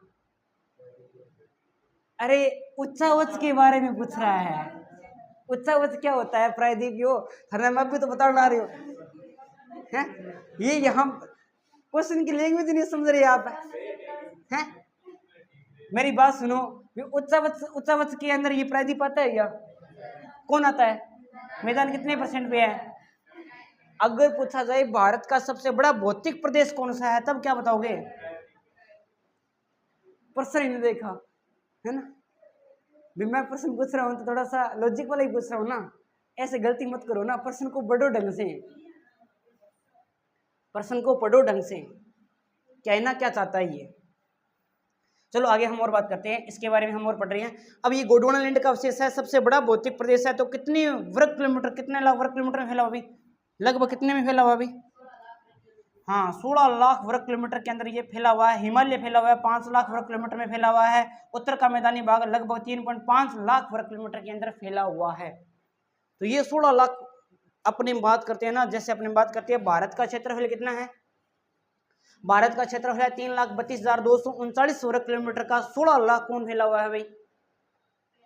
प्रायद्वीपीय का पठारी भाग, देखो कितना बड़ा होगा। अरे वही भारत है जिसकी उत्तर से दक्षिणतम लंबाई कितनी है? उत्तर से दक्षिणतम लंबाई कितनी है? उत्तर से दक्षिण भारत की 3214, चौड़ाई कितनी है? 2933, जो कितने देशों से सबसे बड़ा देश है, मतलब क्षेत्रफल में कितने नंबर का सबसे बड़ा देश माना जाता है? कौन सा देश है? 7वां। और जनसंख्या में वर्तमान में तो है पहले नंबर पर, 2011 के अनुसार कौन से नंबर पे? दूसरे नंबर पे है। सबसे बड़ा देश कौन सा है क्षेत्रफल की दृष्टि से? सबसे बड़ा देश रूस, फिर कनाडा, फिर चीन, फिर अमेरिका, फिर ब्राजील, फिर ऑस्ट्रेलिया, और फिर भारत, फिर अर्जेंटीना। यानी 8वां सबसे बड़ा देश कौन सा हो जाएगा? अर्जेंटीना। 7वां सबसे बड़ा देश कौन सा हो जाएगा? और सबसे बड़ा देश पूछा जाए सबसे क्षेत्रफल में 1 नंबर पे, तो रशियन यानी रूस आ जाएगा। ठीक है, ये भी आपको ध्यान में रखना है। और अगर हम बात करना चाहते हैं तो ये भारत है वो टोटल स्थलीय सीमा कितनी बनाता है भाई? टोटल स्थलीय सीमा कितनी बनाता है? 15,200 किलोमीटर की बनाता है। जिनमें से जलीय सीमा की बात करते हैं तो जलीय सीमा 2 प्रकार से बनाता है। टोटल जलीय सीमा की बात करते हैं तो 7,516.6 किलोमीटर की, लेकिन जिनमें से राज्य कितने बनाते हैं? 6100 किलोमीटर की बनाती हैं। और द्वीपीय सीमा कितनी बनाती हैं? 1416, है ना, 0.6 किलोमीटर की बनाती हैं। ये सामान्य परिचय आपके काम का नहीं, क्योंकि आपके आता ही नहीं है ना। तो 3 ओर से जल से घिरा हुआ क्षेत्र क्या कहलाता है? प्रायद्वीप कहलाता है। गोंडवाना लैंड का अवशेष है, 16 लाख वर्ग किलोमीटर में फैला हुआ है। अब हम बात करते हैं इसके विस्तार की कि कहाँ कहाँ इसका विस्तार है। विस्तार के बारे में बात करते हैं तो ऊपर वाला भाग का विस्तार, नीचे वाले भाग का विस्तार, पश्चिम का विस्तार और पूर्व का विस्तार। इसका कुछ भाग यहाँ पर भी फैला हुआ है, कुछ भाग कहाँ फैला हुआ है, यहाँ पर। ये बांग्लादेश के बिल्कुल ऊपर वाले भाग में यहाँ क्या पड़ता है, असम इधर आ गया ना, इसके ऊपर जस्ट ऊपर। यहाँ आपको याद रखना है मेघालय वाला भाग। कौन सा भाग भाई, ये है मेघालय वाला भाग ऊपर ना। असम के बाद में, असम तो इस तरफ से फैला हुआ है, यहाँ मेघालय। उसके बाद में हम बात करते हैं तो मेघालय है, मेघालय के अंदर कुछ पहाड़ियाँ मिलती है, गोरो खासी और जयंती की पहाड़ियाँ, वो भी किसका भाग है। लेकिन यहाँ बीच के अंदर इनके क्या है, गेप है। वो गेप क्यों पड़ा भाई, वो गेप इसलिए पड़ा क्योंकि यहाँ प्रायद्वीपीय भार से जब नदियाँ आ रही थी ना यहाँ से, तो ये नदियाँ यहाँ से होकर जा रही थी, कहाँ जा रही थी भाई, कहाँ जा रही थी, बंगाल की खाड़ी में जा रही थी। तो इस वाले भाग के अंदर एक गैप पड़ गया, एक गहरा भाग बन गया, जिसे बोला गया, इस क्षेत्र के कारण बोला गया, यहाँ मालदा क्षेत्र पड़ता है, इसलिए उस गैप को क्या बोल दिया गया भाई, मालदा गैप बोल दिया गया। यहाँ क्या बोल दिया गया भाई, मालदा गैप बोल दिया गया। आपसे पूछा जाएगा कि मालदा गैप कहाँ पे है, तो मालदा गैप कहाँ पे है, मेघालय के अंदर पड़ता है। इधर पड़ती है राजमहल की पहाड़ियाँ, राजमहल की पहाड़ी कहाँ पड़ती है, झारखंड के अंदर। तो झारखंड और मेघालय के बीच में कौन सा गेप है भाई, क्यों बना मालदा गेप, क्योंकि हिमालयी नदियों द्वारा जब यहाँ से जब वो गुजर रही थी तो उन्होंने कटाव कर करके यहाँ पर क्या बना दिया, एक गेप बना दिया, एक गहरा भाग बना दिया, एक घाटी बना दी, जिसको किस नाम से जाना गया, मालदा गेप के नाम से जाना गया। प्रश्न ये आता है कि यहाँ पर कि जो उत्तर का जो भाग है, उत्तरी अंतिम बिंदु कौन सा इसका, पश्चिमी अंतिम बिंदु कौन सा इसका, दक्षिणी अंतिम बिंदु कौन सा है, और इसका पूर्वी अंतिम बिंदु कौन सा है। इसको अपने अलग तरीके से समझते हैं। यहाँ पर देखो अपने बात करते हैं इसको, तो यहाँ अपने बात करते हैं, ये लो है ना। अब देखो अपने बात करते हैं यहाँ पर, अब सुनो, अब यहाँ देखो अपने बात करते हैं तो यहाँ क्या पड़ती है, हालांकि इसका विस्तार तो यहाँ तक बता रखा है ना। ये यहाँ क्या पड़ती है आपकी हरियाणा और के बिल्कुल पास के अंदर क्या पड़ती है, दिल्ली। और दिल्ली के अंदर एक पहाड़ी पड़ती है, जिस पहाड़ी का नाम क्या है, यहाँ एक पहाड़ी पड़ती है जिसका नाम क्या है, जहाँ अरावली का विस्तार है ना, यहाँ एक पहाड़ी है जिसका नाम क्या है, रायसीना की पहाड़ी, रायसीना की पहाड़ी। ये कुछ किताबें क्या भूगोलवेता ये कहते हैं कि प्रायद्वीपीय का जो पठारी भाग है वो दिल्ली तक फैला हुआ है। दिल्ली तक क्यों फैला हुआ है, क्योंकि यहाँ हम पढ़ेंगे प्रायद्वीपीय के पठारी भाग में पहला टॉपिक पढ़ेंगे अरावली, और अरावली का अंतिम बिंदु कौन सा है, इसलिए वो बोलते हैं कि प्रायद्वीपीय के पठारी भाग का उत्तरी अंतिम बिंदु कौन सा है, रायसीना की पहाड़ी। उसके बाद में यहाँ आ जाता है क्षेत्र, ये क्षेत्र यहाँ आ जाता है गुजरात में, गुजरात के बाद में यहाँ आ जाता है नीचे, नीचे के बाद फिर यहाँ चला जाता है, और यहाँ जाने के बाद में फिर ये इस प्रकार से आ जाता है। हालांकि ये इस प्रकार से फैला हुआ है ना, ये इस प्रकार से ऐसे फैला हुआ है, ये इस प्रकार से अनियमित त्रिभुजाकार में फैला हुआ है, लेकिन ये रायसीना की पहाड़ी की वजह से ये इस प्रकार से बन जाता है, चतुर्भुज की आकृति में बन जाता है ना। ये भी आपको याद रखना है। थोड़ा मैं इसको वापस से कर रहा हूँ इस प्रकार से, ठीक है, ये बन गया। और यहाँ पर ये मैं बना दिया मेघालय, ऊपर वाला भाग रायसीना की पहाड़ी, और इधर अपना जो पश्चिमी जो भाग है वो कौन सा हो जाएगा, यहाँ पर गुजरात, और गुजरात में पड़ती है यहाँ एक पहाड़ी जिसका नाम क्या है, गिर की पहाड़ी। ये गिर की पहाड़ी पश्चिमी बिंदु आ जाएगा। नीचे यहाँ पर आ जाती है कार्डमम की पहाड़ियाँ, कार्डमम की पहाड़ियाँ, और कार्डमम की जो पहाड़ियाँ हैं वो कहाँ पड़ती है, केरल प्लस में, केरल प्लस में कहाँ पड़ती है भाई। और पूर्वी भाग की बात करते हैं तो यहाँ एक पहाड़ी आ जाती है जिसका नाम है राजमहल की पहाड़ियाँ, और राजमहल की पहाड़ियाँ कहाँ पड़ती है भाई। अगर आपसे ये पूछा जाए कि प्रायद्वीपीय भाग का पूर्वी अंतिम बिंदु कौन सा है, पश्चिमी अंतिम बिंदु कौन सा है, उत्तरी अंतिम बिंदु कौन सा है, और दक्षिणतम अंतिम बिंदु कौन सा है, 16 लाख वर्ग किलोमीटर में फैला हुआ है, जिसकी लंबाई कितनी है, इसकी लंबाई, ये लंबाई कितने में फैली हुई है, ये कितने किलोमीटर में फैला हुआ है, इसकी चौड़ाई कितनी है ये भी बतानी पड़ेगी आपको। तो ये लंबाई इसकी कितनी है भाई, मात्र और मात्र कितनी हो जाएगी, यहाँ पर मात्र और मात्र हो जाएगी कितनी भाई, 1600, और इसकी जो चौड़ाई है वो कितनी हो जाएगी, 1400। ये भी आपको याद रखना पड़ेगा। इतना बड़ा भाग है कौन भाई, प्रायद्वीपीय का पठारी प्रदेश, ये इतना बड़ा भाग है। और इसके अंदर हम अध्ययन क्या करेंगे, इसके अंदर हम क्या क्या पढ़ने वाले हैं, इसके अंदर हम क्या क्या पढ़ने वाले हैं वो देखो आपको बताता हूँ मैं अभी। हम पढ़ेंगे क्या क्या इसके अंदर, ये आपके लिए इम्पोर्टेंट है अभी, है ना। इसके अंदर हम क्या क्या पढ़ेंगे, इसके अंदर हम पढ़ेंगे सबसे पहले यहाँ पढ़ेंगे, यहाँ से शुरू होता है। सबसे पहले हम क्या पढ़ेंगे, क्या पढ़ेंगे, अरावली के बाद में आपको पढ़ना है यहाँ पर क्या पढ़ना है, विंध्याचल। विंध्याचल के बाद में आपको क्या पढ़ना है, सतपुड़ा की पहाड़ियाँ। फिर आपको इधर वाला ये घाट पढ़ना पड़ेगा, इस घाट का नाम क्या है, पश्चिमी घाट। पश्चिमी घाट के जस्ट नीचे अगर हम चलते हैं तो यहाँ एक पहाड़ियाँ आ जाती है नीलगिरी की, नीलगिरी की पहाड़ियाँ हमें पढ़नी पड़ेगी। फिर नीचे अगर हम पढ़ते हैं तो यहाँ अन्नामलाई की पहाड़ियाँ पढ़नी पड़ेगी, अन्नामलाई की पहाड़ियाँ या फिर कार्डमम की पहाड़ियाँ भी हमें पढ़नी पड़ेगी। फिर आगे चलते हैं तो यहाँ पर पूर्वी घाट की पहाड़ियाँ पढ़ लेना भाई ना, पूर्वी घाट की पहाड़ियाँ आप पढ़ लेना, आपका काम इतना हो जाएगा बढ़िया तरीके से। अरावली पढ़ना है, विंध्याचल पढ़ना है, सतपुड़ा पढ़ना है, पश्चिमी घाट पढ़ना है, नीलगिरी की पहाड़ी पढ़नी है, अन्नामलाई की पढ़नी है, पूर्वी घाट पढ़ना है। लेकिन इन सबसे पहले इस प्रायद्वीपीय के पठार को बोलते हैं, पठारों का पठार बोलते हैं, क्योंकि सारे के सारे पठार कहाँ मिलते हैं, भारत के टोटल पठार कहाँ मिलते हैं, तो वो प्रायद्वीपीय के पठारी प्रदेश के अंदर मिलते हैं। इसलिए हम सबसे पहले भारत के प्रमुख क्या पढ़ेंगे, पठार पढ़ेंगे, फिर अरावली पढ़ेंगे, फिर विंध्याचल पढ़ेंगे, फिर सतपुड़ा पढ़ेंगे, फिर पश्चिमी घाट पढ़ेंगे, फिर नीलगिरी की पहाड़ियाँ पढ़ेंगे, फिर अन्नामलाई की पढ़ेंगे, फिर कार्डमम की पढ़ेंगे, है ना, बहुत सारी आती है वैसे तो यहाँ पे। फिर यहाँ पूर्वी घाट। तो चलो शुरुआत करते हैं आज की, और हम सबसे पहले देखते हैं प्रायद्वीपीय का पठारी भाग।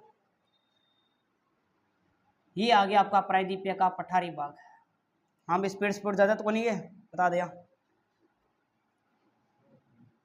प्रायद्वीपीय का पठारी भाग साथ साथ में याद कर लेना, कल वाला याद हो जाना चाहिए तब तक, है ना। प्रायद्वीपीय का पठारी भाग,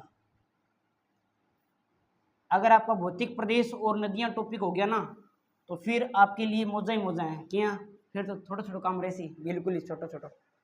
तो प्रायद्वीपीय का पठारी भाग की अगर हम बात करते हैं तो यहाँ मैं नोट्स बना देता हूँ पूरे प्रॉपरली बढ़िया तरीके से। सबसे पहले आपको याद रखना है, प्रायद्वीप का मतलब हम समझ के आ चुके हैं, आपको बताना है इसका क्षेत्रफल, कितने क्षेत्रफल में ये फैला हुआ है ये आपको बताना है। फिर आपको बताना है इसका विस्तार, विस्तार बताना है आपको। विस्तार के अंदर हम देखेंगे यहाँ पर, इसको बढ़िया डायग्राम के थ्रू देख लेंगे। और ये जो फैला हुआ है ये फैला हुआ है 16 लाख वर्ग किलोमीटर के अंदर फैला हुआ है, वर्ग किलोमीटर में फैला हुआ है। और यहाँ इंपॉर्टेंट बात क्या याद रखोगे, भारत का सबसे बड़ा भौतिक प्रदेश कौन सा भाई, भारत का सबसे बड़ा भौतिक प्रदेश, सबसे बड़ा भौतिक प्रदेश, सभी बड़ा भौतिक प्रदेश। और विस्तार में हम देखते हैं सबसे पहले इसको, विस्तार के अंदर हम देखेंगे, इसको नीचे लेके आते हैं, विस्तार में लंबाई और चौड़ाई के बारे में देखते हैं। इसकी लंबाई देखो भाई, लंबाई कितनी है इसकी, इसकी चौड़ाई कितनी है, और ये भाग या अवशेष किसका है, और इसका उपनाम क्या क्या है, इसे बोलते हैं पठारों का पठार। सबसे पहले लंबाई आ जाएगी मात्र और मात्र कितना भाई, 1600 किलोमीटर है। इसकी चौड़ाई कितनी आ जाएगी, मात्र और मात्र 1400 किलोमीटर है। और इसकी अवशेष किसका है, ये गोंडवाना लैंड का अवशेष है। गोंडवाना लैंड याद है क्या, गोंडवाना लैंड के बारे में उपनाम आ जाएगा पठारों का पठार, पठारों का पठार आ जाएगा, पठारों का पठार आ जाएगा, ये बात याद रखनी। अब यहाँ पर इसके विस्तार के बारे में हम थोड़ा सा डायग्राम के थ्रू देख लेते हैं। एक डायग्राम लेके आता हूं मैं इस प्रकार का,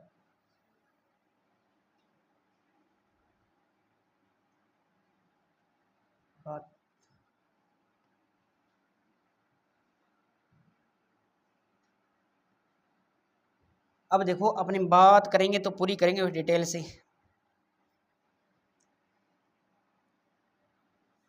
ये आ गया आपका कौन सा पठार आ गया भाई, प्रायद्वीपीय का पठारी भाग आ गया, ये प्रायद्वीपीय का पठारी भाग। लेकिन एक बात और याद रख लेना आप, इसकी आकृति है ना, आकृति, क्योंकि जैसे दिखाया जाता ना वैसा है नहीं, ये दिखाता तो हमेशा ऐसा है, लेकिन आकृति कैसी है इसकी, हाँ, आकृति के बारे में बात करें तो आकृति आ जाएगी अनियमित, अनियमित त्रिभुज। सिंटेक्सियल बैंड किसकी है?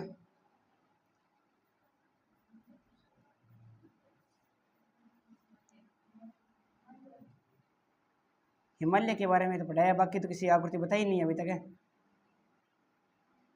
अनियमित त्रिभुजाकार है। अब हम बात करते हैं यहाँ पर क्या बात करेंगे, सबसे पहले आपको देखना है यहाँ पर क्या, यहाँ कौन सा है अंतिम बिंदु,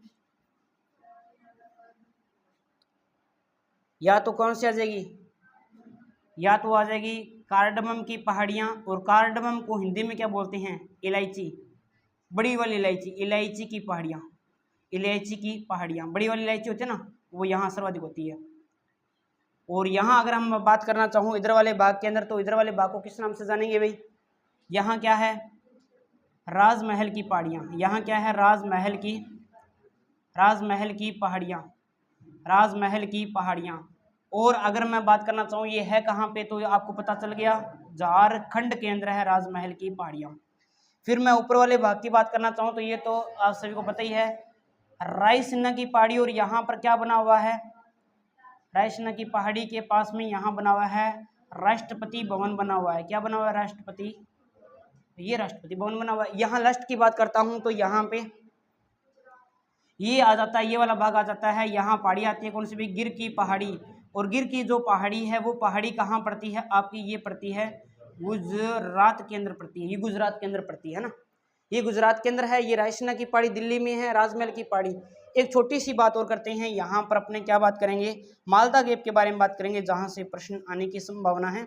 तो यहाँ एक छोटा सा गेप पड़ता है, ये रहा, हमने यहाँ बना दिया, और इन दोनों के बीच में हमने बनाया गेप। तो इस गेप को बारे में हम चर्चा करेंगे। ये हमारा जो गेप है वो गेप कौन सा कहलाएगा, बात करते हैं, मालदा गेप कहलाएगा। बहुत ही बढ़िया भाई, इसको कर देते हैं हरा, ठीक है भाई। राजमहल को थोड़ा सा नीचे लेके आएंगे अपने, राजमहल तो आजा, थोड़ा सा नीचे आ जा भाई, ये तो पूरा ही आ गया। चलो छोड़ो इसको, आ रहा है तो ठीक है, नहीं आ रहा तो नहीं, पूरा ही आ रहा है, छोड़ो। अपनी बात कर लेते हैं इसके बारे में ना। तो ये देखो यहाँ इन दोनों के बीच में याद रखना, उस क्षेत्र का नाम क्या है, ये क्या है आपका, ये है मेघालय। ये क्या है भाई आपका, मेघालय, ये है आपका मेघालय। और मेघालय के बीच में ये यहाँ पर जो गेप है, ये जो नदियों के द्वारा ये जो गेप बनाया गया है, ऐसे गेप को क्या बोलते हैं, हाँ ये कहलाता है आपका, ये वाला गेप कहलाता है मालदा गेप। अब कल को प्रश्न आ जाए मालदा गेप किन किन के बीच में है, तो मेघालय और क्यों, ये राजमहल की पहाड़ी कहाँ गई फिर, सबसे पहले राजमहल, और ये झारखंड कहाँ है, झारखंड है, ये क्या लिखा हुआ है, मेघालय, मेघालय और राजमहल की पहाड़ी झारखंड के बीच में है, मालदा गेप है। वैसे एग्जैक्ट पूछे एक जिले एक राज्य के हिसाब से तो मेघालय करना है ना। ये इसका हो गया बेसिक स्ट्रक्चर, हो गया कंप्लीट हमारा। अब हमारी हेडिंग है क्या भाई, मेन हेडिंग रहती है जिसका नाम क्या है, लंबाई चौड़ाई सब हमने देख लिया। अब रहते हैं प्रमुख पठार, भारत के प्रमुख पठार, करें शुरुआत, भारत के प्रमुख पठार भाई, भारत के प्रमुख पठार। अरे राजस्थान के प्रमुख पठार याद है क्या, सबसे ऊंचा पठार राजस्थान का उड़िया का पठार है ना, उड़िया के बाद में माउंट आबू का पठार आ जाता है, फिर हमने बोराट का पठार आ जाता है, भूमट का पठार आ जाता है, लसाड़िया का पठार आ जाता है, दोहरा का पठार आ जाता है, उसके बाद में क्रोस्का का पठार आ जाता है, कंकनवाड़ी का पठार आ जाता है, उसके बाद में अगर हम और बात करना चाहते हैं तो उपरमाल का पठार आ जाता है। 10 पठार मेन आपको राजस्थान के संदर्भ में भी याद रखना है, जिनमें आपको बोराट का सबसे ज़्यादा इंपॉर्टेंट है वो याद रखना है, सबसे ज़्यादा महत्वपूर्ण यही है। एक जो सनुम्बर के अंदर जैसलमेर झील के पूर्वी भाग में जो फैला हुआ है कटाफटा जो पठार है, लसाड़िया का पठार भी याद रखना है। और भारत के पठारों के बारे में हम बात करते हैं तो भारत का सबसे बड़ा पठार कौन सा है, चलो ठीक है क्वेश्चन लिख रहा हूँ मैं, यहाँ पे कोई बोलेगा नहीं भाई, कोई नहीं बोलेगा, यहाँ पर आपको यहाँ पर आंसर देना है। भारत का सबसे बड़ा, भारत का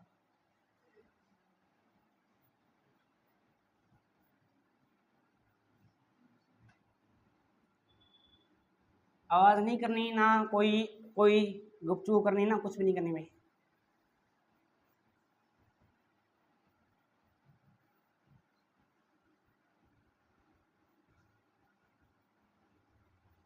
तीन नंबर पे आपका आ जाता है और कौन सा बचा, मालवा का पठार।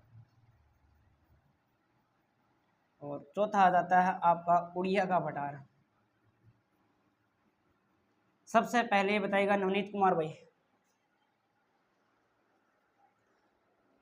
सोचो जरा सोचो।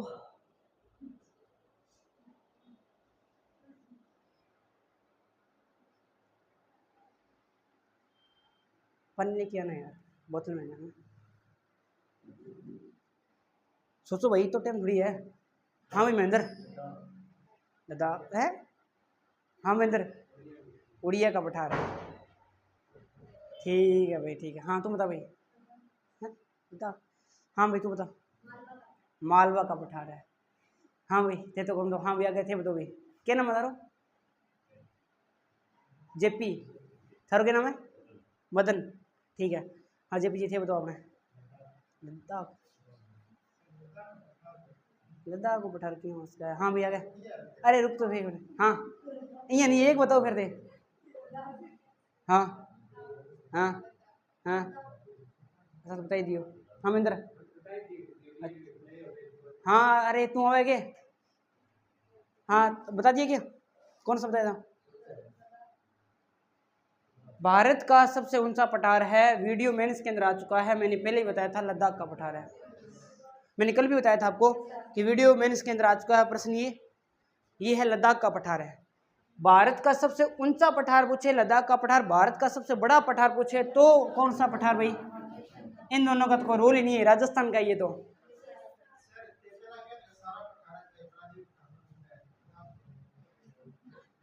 सारा पठार क्या है,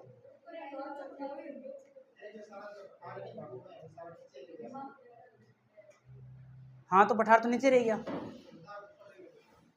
तो हिमालय है ना वहां पे। अब एक हिमालय को तो ऊपर रह गया, तो वहां पठार तो है, हिमालय के अंदर दर्रे भी हैं, घाट भी है। मैं आपको बता के नहीं आया था क्या, है ना। लद्दाख के बारे में पढ़ा था तो बताया था ना आपको कि भारत का सबसे ऊंचा पठार तो कौन सा है, ऊंचा ऊंचाई में है, तभी तो ऊंचा बोला ना इसको। दक्कन का पठार सबसे बड़ा पठार है, हैं डेट हो गयो, अच्छा वो क्यों है भाई।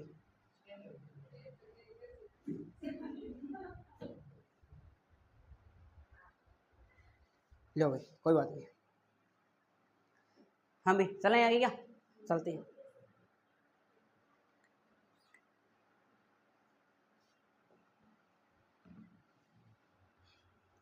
तार छोटी रहेगी मुन्ना, नहीं उलझ रही है। चलो कोई बात नहीं। अब हम बात करते हैं भारत के प्रमुख पठारों के बारे में, और प्रमुख पठार है कौन कौन से उनके बारे में हम चर्चा करते हैं।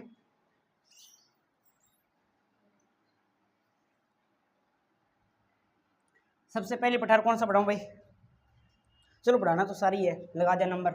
सबसे पहले आ जाता है यहाँ पर, जिसका नाम क्या हो जाएगा भाई। सबसे पहले हम पढ़ाते हैं तो यहाँ आ जाता है हाड़ौती का पठार। एक नंबर पे आ जाता है आपका हाड़ौती का पठार। कहाँ पे फैला हुआ है अभी हाड़ौती का पठार। एक नंबर फैला है मालवा का पठार।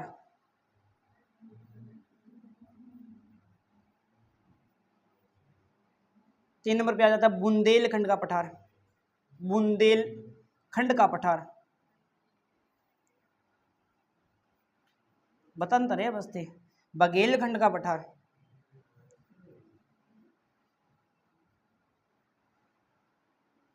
एक पेज में इतने आ रहे हैं, एक बार इतना करवा देता हूँ फिर आगे नई बात करनी है। तो सबसे पहले अपनी बात करना चाहते हैं तो आ जाता है हाड़ौती का पठार। हाड़ौती का पठार कहाँ पे फैला हुआ है, एक तो फैला हुआ है राजस्थान में, और एक कहाँ पे फैला हुआ है, और मालवा का पठार भी कहाँ पे फैला हुआ है, एमपी के अंदर फैला हुआ है मुख्य रूप से मालवा का पठार। कुछ भाग अपने यहाँ आता है राजस्थान के अंदर जब हम पढ़ते हैं ना, लेकिन मुख्य रूप से एमपी के अंदर फैला हुआ है। राजस्थान साथ में दे दे, जोड़ों के संदर्भ में पूछ ले तो आप एमपी प्लस राजस्थान कर देना, अकेला पूछे तो एमपी करना है। बुंदेलखंड का पठार कहाँ पड़ता है, तो ये पड़ता है आपका कहाँ पे, एमपी प्लस में यूपी के अंदर पड़ता है। बघेलखंड का पठार कहाँ से पूछे तो ये आपको बताना है एमपी प्लस में ये बघेलखंड का पठार है। एमपी प्लस छत्तीसगढ़ के अंदर बघेलखंड का पठार है, बुंदेलखंड का पठार एमपी प्लस में यूपी के अंदर है, मालवा का पठार एमपी के अंदर है, हाड़ौती का पठार राजस्थान प्लस में कहाँ फैला हुआ है, एमपी के अंदर फैला हुआ है। अब सबसे जो महत्वपूर्ण पठार आता है उसका नाम क्या है, छोटा नागपुर का पठार। अरे आगे की रही, अच्छा कोई बच गया, मैं सोचा रहेगी। यहाँ आ जाता है छोटा नागपुर का पठार। भाई छोटा नागपुर का पठार कहाँ पड़ता है ये बताओ जरा, इंपॉर्टेंट है भाई। छोटा नागपुर का पठार मुख्य विस्तार झारखंड है, बहुत ही बढ़िया भाई, इसको ध्यान से समझना छोटे नागपुर के पठार को। सबसे पहले अपने बात करते हैं विस्तार के बारे में, तो विस्तार आप बता ही दोगे। विस्तार केवल झारखंड में नहीं है इसका, देखो अपनी कहाँ कहाँ इसका विस्तार है। नंबर 1 पे आ जाता है कहाँ पे, छत्तीसगढ़।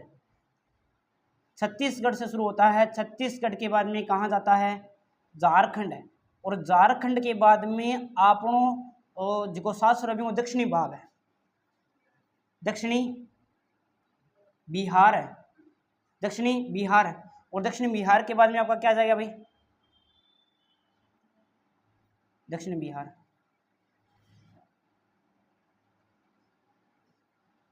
दक्षिणी बिहार के बाद में क्या आ जाएगा आपका, नीचे चलते हैं तो आ जाता है आपका यहाँ पे उड़ीसा, और उड़ीसा के बाद में आपका आ जाता है आंध्र प्रदेश। इतने भागों में फैला हुआ है। अरुणाचल प्रदेश मत समझ लेना इसको, ये लिख दूं पूरा, है ना, कंफ्यूज हो जाओगे बाद में, फ्यूज थोड़े ही होते।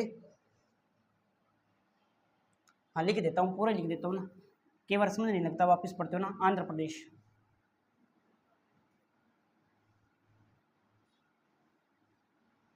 उड़ीसा और आंध्र प्रदेश, ठीक है। और छत्तीसगढ़, झारखंड, दक्षिणी बिहार, उड़ीसा और आंध्र प्रदेश के अंदर फिलहाल लास्ट में मैप में बना के फिर एक एक सिखा दूंगा।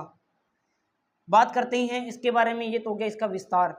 विस्तार के बाद में अगर हम बात करना चाहें तो ये कैसे कैसे फैला हुआ, इसके लिए मुझे चाहिए एक डायग्राम, वो डायग्राम मुझे चाहिए ये वाला।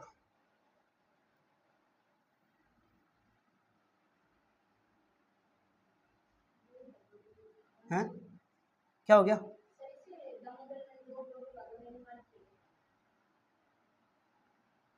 रुको जरा सब्र करो, हैं अभी बता रहे हैं, इसी को बांटती है।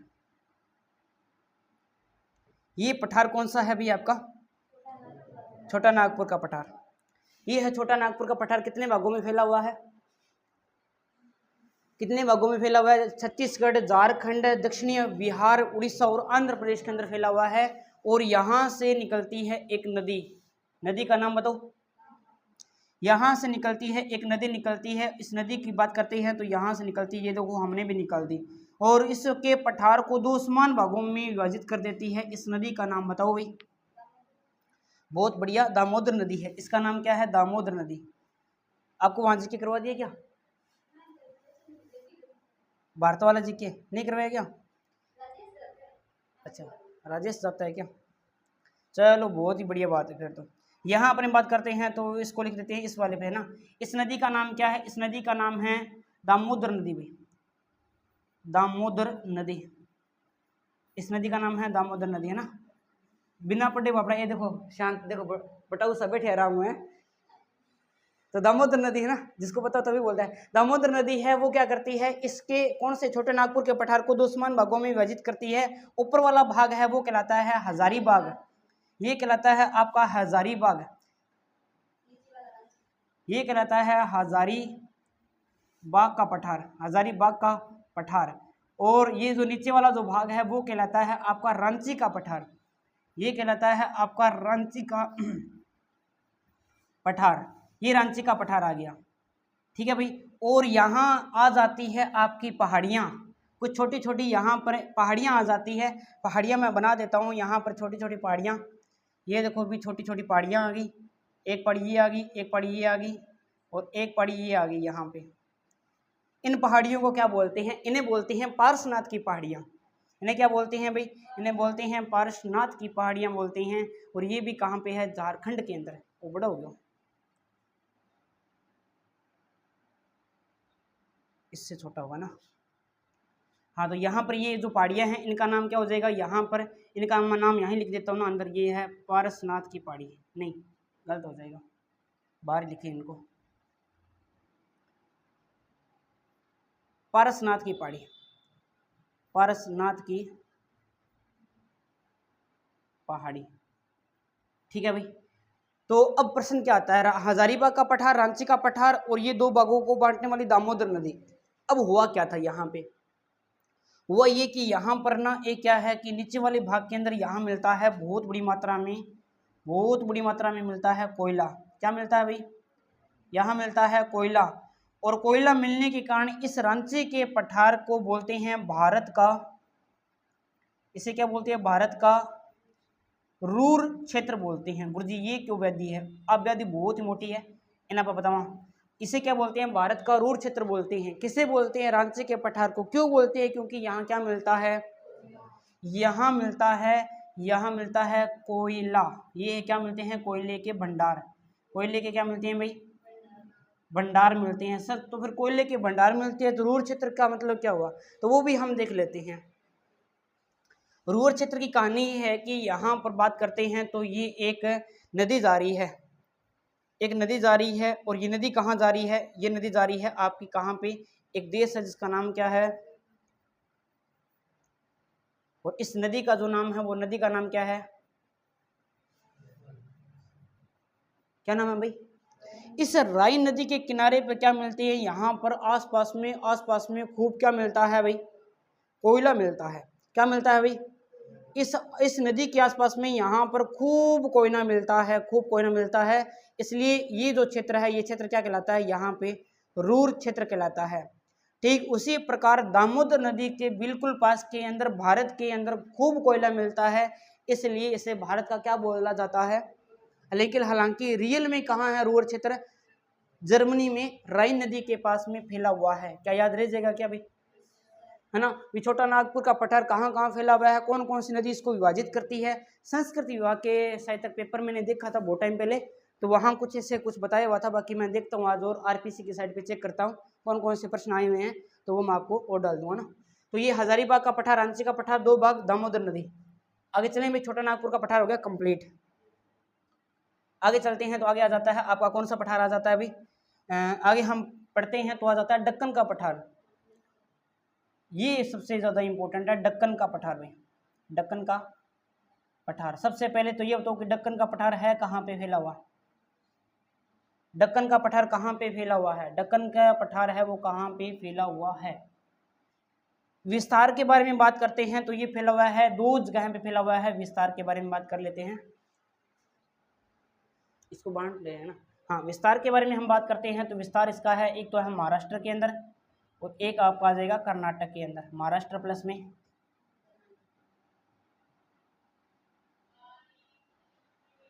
दक्कन का जो पठार है, दक्कन का जो पठार है इसको बांटा गया है कितने भागों में, दो भागों में बांटा गया है। दो भाग है कौन कौन से, एक तो आ जाएगा दक्कन ट्रेप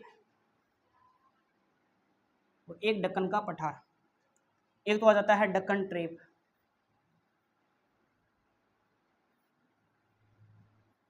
एक आ जाता है दक्कन का पठार, खुद आप आ जाता है। इसका विस्तार केवल और केवल कहाँ पे है, इसका जो विस्तार है केवल और केवल कहाँ पे है, और इसका विस्तार कहाँ है। इसके विस्तार के बारे में बात करते हैं तो ये दोनों के अंदर फैला हुआ है, महाराष्ट्र प्लस में कर्नाटक। ये महाराष्ट्र और कर्नाटक दोनों के अंदर ही फैला हुआ है। अब सुनो इसके बारे में क्या कहानी है। दक्कन का पठार महाराष्ट्र कर्नाटक में, दक्कन का ट्रेप महाराष्ट्र के अंदर फैला। ये इंपॉर्टेंट है आपके लिए, दक्कन ट्रेप क्यों इंपॉर्टेंट है, क्योंकि इसका निर्माण है वो किसके द्वारा हुआ है, इसका निर्माण ज्वालामुखी के द्वारा, इसका निर्माण ज्वालामुखी के उद्गार से निर्मित बेसाल्ट चट्टानों से हुआ है। इंपॉर्टेंट है, वेरी वेरी। अब बेसाल्ट चट्टानें कैसे बनती है मैंने आपको बताया था, कहाँ, राजस्थान में, लेकिन फिर बता देता हूँ, है ना, कुछ नहीं है ना तो बता देता हूँ। बेसाल्ट चट्टानें से हुआ है। अब बेसाल्ट चट्टानों से हुआ है तो बेसाल्ट चट्टानों के टूटने से कैसी माटी बनेगी, काली मृदा बनती है। कौन सी मृदा मिलती है? काली। और काली मृदा किसके लिए इम्पोर्टेंट? तो रट्टा मारने की जरूरत ही नहीं पड़ी, आपको ये भी याद हो गया कि मिट्टी यहाँ पर कौन सी है और यहाँ पर फसल भी कौन सी आती है। तो याद रख लेना, यहाँ पर काली मृदा का विस्तार सर्वाधिक है, यहाँ पर काली मृदा का विस्तार सर्वाधिक है, काली मृदा का विस्तार सर्वाधिक है, मृदा का विस्तार है।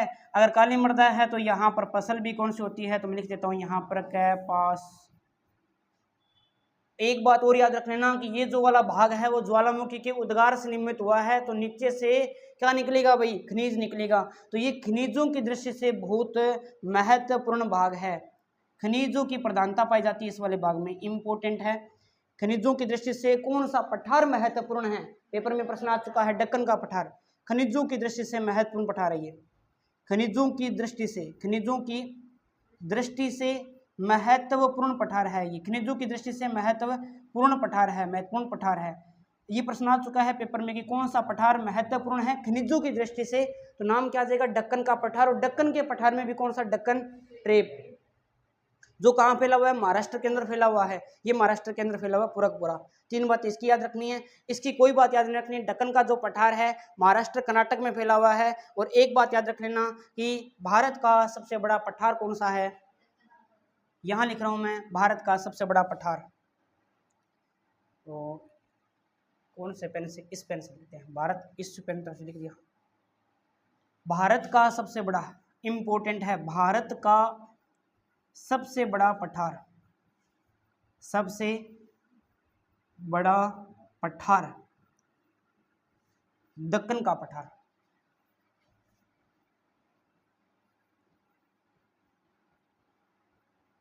एक बात नोट में फिर लिखोगे आप, यहाँ पे क्या लिखोगे भाई?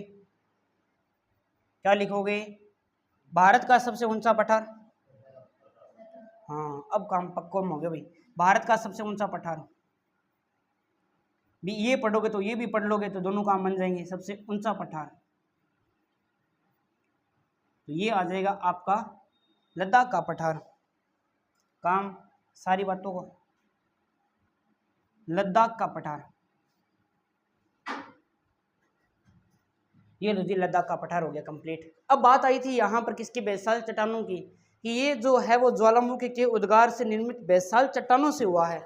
अब बेसाल्ट चट्टानें कैसे बनती है, सुनो जरा, हेडिंग है अपनी बेसाल्ट चट्टानें, थोड़ा सा बताऊंगा, जिक्र हुआ है इसलिए। बेसाल्ट चट्टानें कैसे बनती है? बेसाल्ट चट्टानें, बाकी अपने जब मिट्टियां हैं ना, अपना टॉपिक में है क्या मिट्टियां? टॉपिक में है क्या मिट्टियां? है तो फिर बताएंगे फिर आपको वहाँ विस्तार से। तो यहाँ एक बार हल्का हल्का बता देता हूँ। है तो काली मृदा पढ़नी पड़ेगी, काली मृदा पढ़नी पड़ेगी तो फिर बताना पड़ेगा। चलो हम बात करते हैं यहाँ पर क्या है कि कुछ पहाड़ियाँ मान लो, कुछ ये है कुछ कुछ कुछ पहाड़ियाँ। ओके दबियो,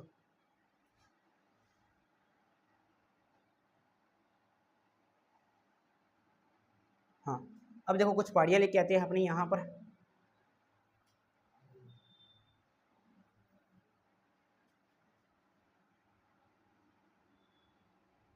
ये आगे हमारे पास में कुछ कुछ पहाड़ियाँ,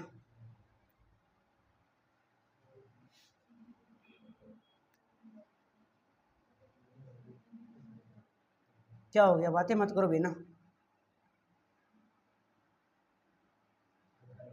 हैं? मर्दा नहीं है क्या? कोई बात नहीं, नहीं है तो फिर नहीं है तो ही बढ़ा देंगे आपको, और बताओ नहीं है तो फिर नहीं है तो फिर नहीं पढ़ाएंगे। फिर काम की चीज़ें एक बार वो पढ़ेंगे ना, अपने टाइम कम अपने पास में। ये मान लो कोई भी एक क्या है, पठार है, पहाड़ी है, पर्वत मान लो, जो आपका मन करे मान लो, है ना। कैसे? रीजन बता देता हूँ मैं क्यों मानना है। अब देखो क्या करना है, ये जो है, ये जो पठार या पहाड़ी जो पर्वत है, इसके नीचे वाले भाग के अंदर यहाँ पर गर्मा गर्म क्या पड़ा है भाई? ये गर्मा गर्म क्या पड़ा है? यहाँ पर पड़ा है मेग्मा। अभी ये है मेग्मा, अभी है क्या ये?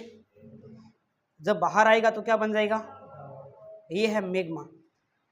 जब नीचे से ताप और दाब लगता है, बढ़ता है, तो ये क्या करता है? छोटी छोटी नलिकाओं के रूप में ऊपर आने का प्रयास करता है। ऊपर आएगा भाई, ये देखो यहाँ पर ये नलिकाओं के रूप में धीरे धीरे ये धीरे धीरे धीरे धीरे यहाँ पर क्या आ रहा है, ये ऊपर आ रहा है।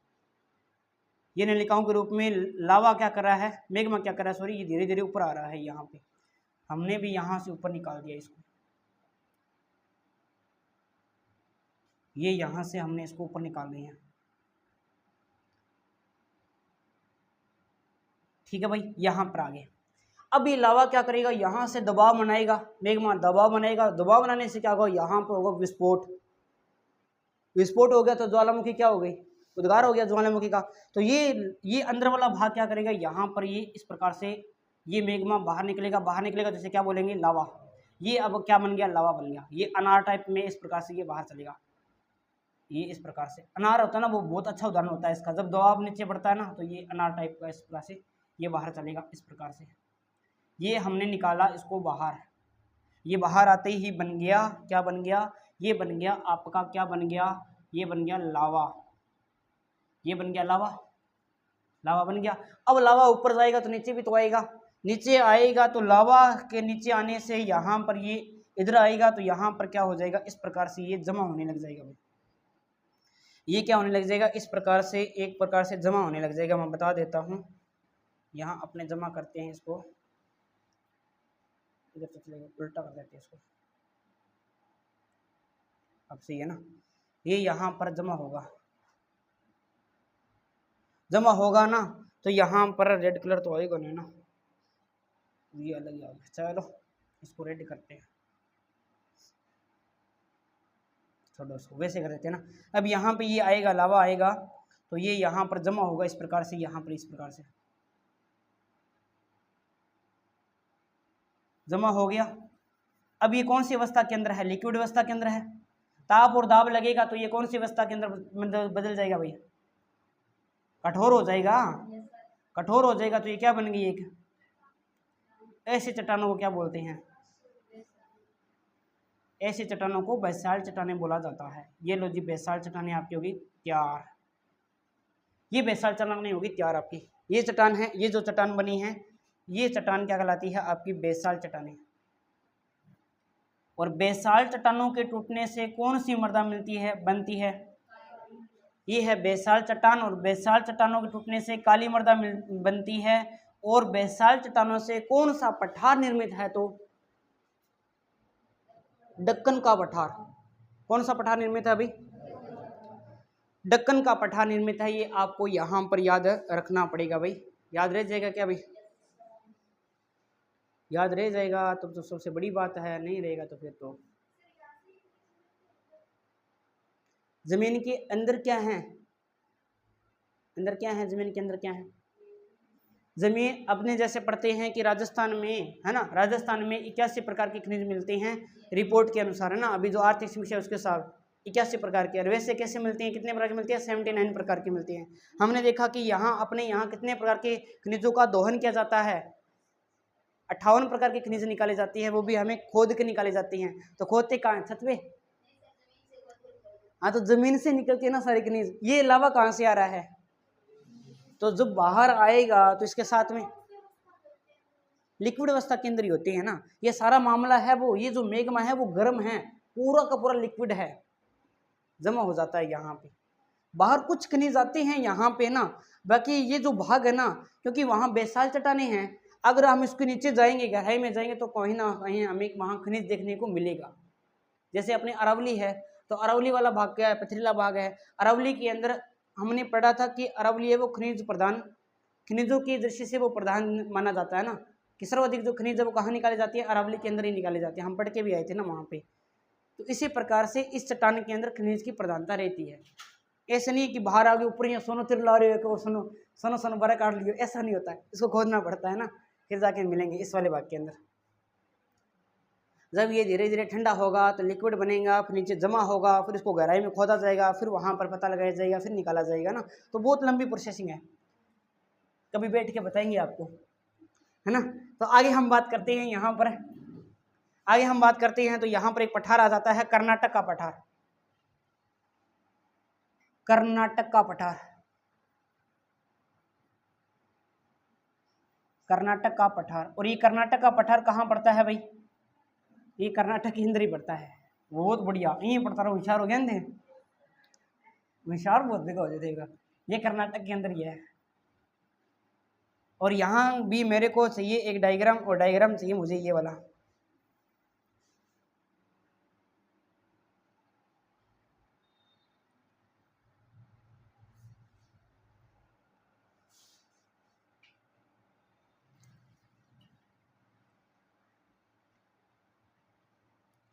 चलो भाई, ये एक पठार है, इस पठार का नाम क्या है? कर्नाटक का पठार। इसका नाम क्या है? कर्नाटक का पठार। और ये पठार है, इसको दो समान भागों में एक नदी विभाजित करती है। इसका नाम क्या है? इसका नाम क्या है? इस नदी का नाम याद रख लेना, इस नदी का नाम है कावेरी। इसका नाम क्या है भाई? इसका नाम है कावेरी नदी। इसका नाम क्या है? कावेरी नदी। कावेरी नदी क्या करती है?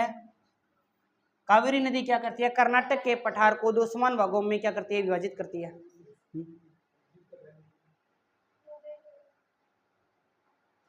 ओपनिंग हुआ है, क्या बात होगी? तो आई को नहीं, क्या बात काम दो हैं? तेरी ड्यूटी लगा रही है क्या बैग भाग देने की? अच्छा, चलो बढ़िया बात है। चलो छोटो भैया ना, यहाँ बात करते हैं। यहाँ पे यह है कावेरी नदी। और कावेरी नदी क्या करती है? कावेरी नदी है वो कर्नाटक के पठार को दो समान भागों में क्या करती है? विभाजित करती है। और यहाँ पर कितने भाग बन जाते हैं? इसके दो भाग बन जाते हैं। ऊपर वाला भाग क्या कहलाता है? ऊपर वाला भाग कहलाता है क्या भाई? कर्नाटक के अंदर ऊपर वाला भाग कहलाता है बंगलुरु का पठार। वो नहीं है बंगलुरु कर्नाटक वाला, वो अपने उधर वाला। इसको लिख देते हैं ना, अलग पेन से लिखते हैं इसको।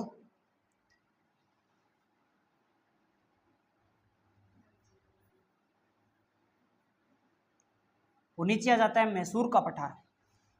नीचे क्या आ जाता है अभी? मैसूर का पठार। मैसूर का पठार। नदी कौन सी?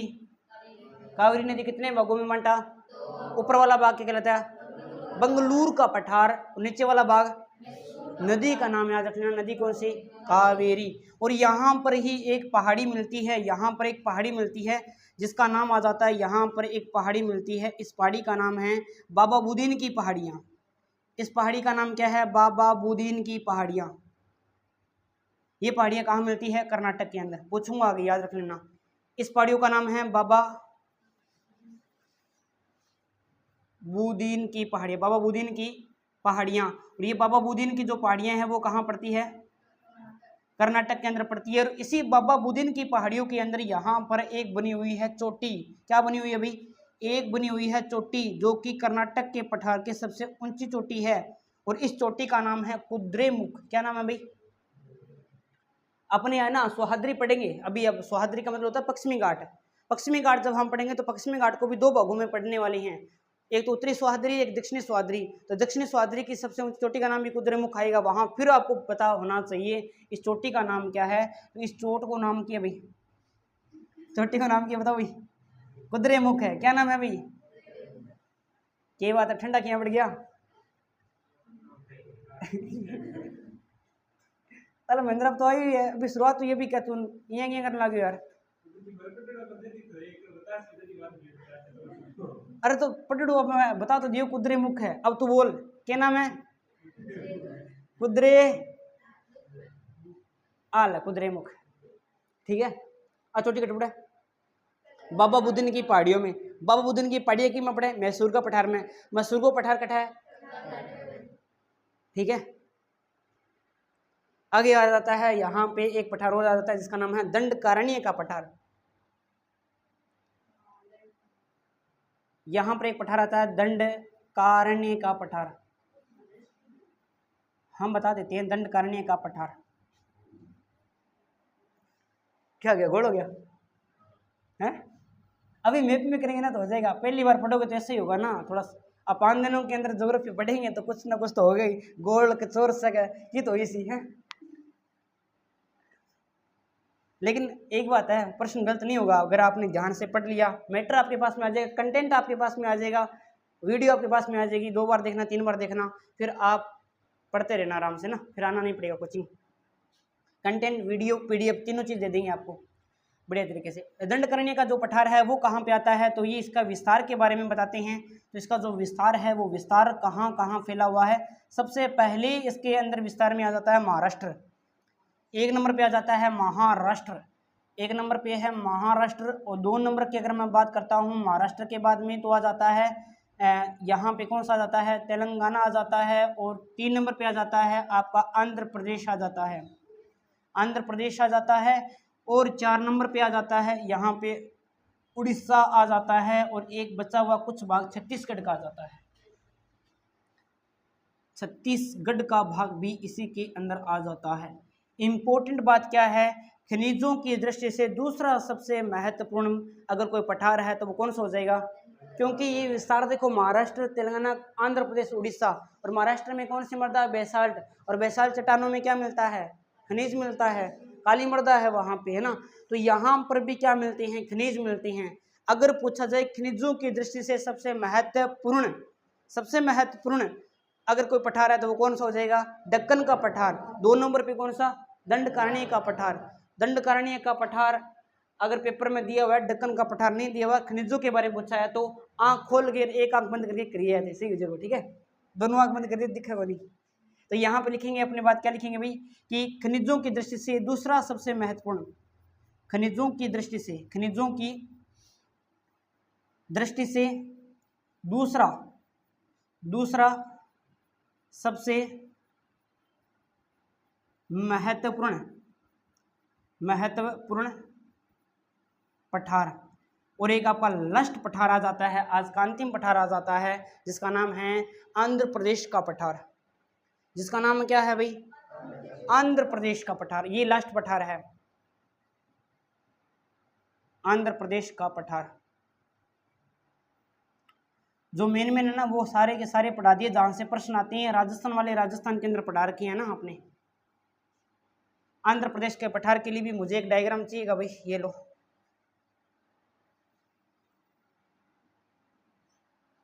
शायद मेरे को लगता है ये प्रश्न आया था, जहां तक मेरे को लग रहा है। संस्कृति विभाग का पेपर था, दिसंबर की बात है 2022, संस्कृत विभाग 2nd ग्रेड का पेपर था ना, शायद यही आया था। प्रश्न की लैंग्वेज क्या थी समझना, इसकी लैंग्वेज के बारे में हम बात करेंगे। लैंग्वेज ये थी कि जो पठार बना हुआ है आपका, ये जो पठार जो बना हुआ है ना, ये जो पठार बना हुआ है, इस पठार को यानी आंध्र प्रदेश के पठार को 2 समान भागों में विभाजित करने वाली नदी का नाम क्या था भाई, ये आया था प्रश्न, बताओ।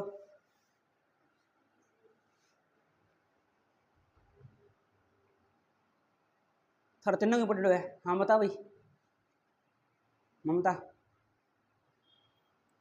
हाँ गुड्डी। नदी को नहीं, पठार पढ़ाना तो, हाँ ऑप्शन दूं, ऑप्शन है कावेरी, गोदावरी, कृष्णा, महानदी।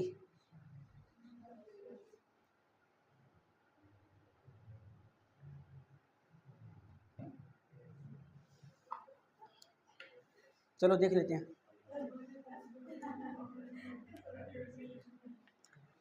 चलो भाई आगे बात करते हैं अपने। यहाँ पर यहाँ से नदी निकलती है, नदी का नाम देखो, यहाँ से इसको 2 समान भागों में विभाजित करती है। नदी का नाम आप सभी केशव ने बिल्कुल सही आंसर दिया है, और इस नदी का जो नाम है वो है कृष्णा नदी।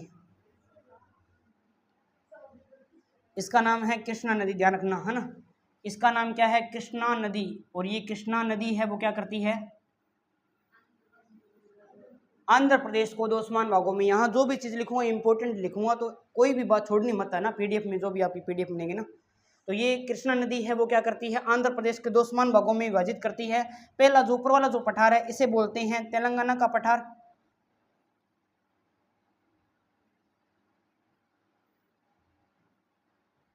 और नीचे आ जाएगा रॉयल सीमा का पठार।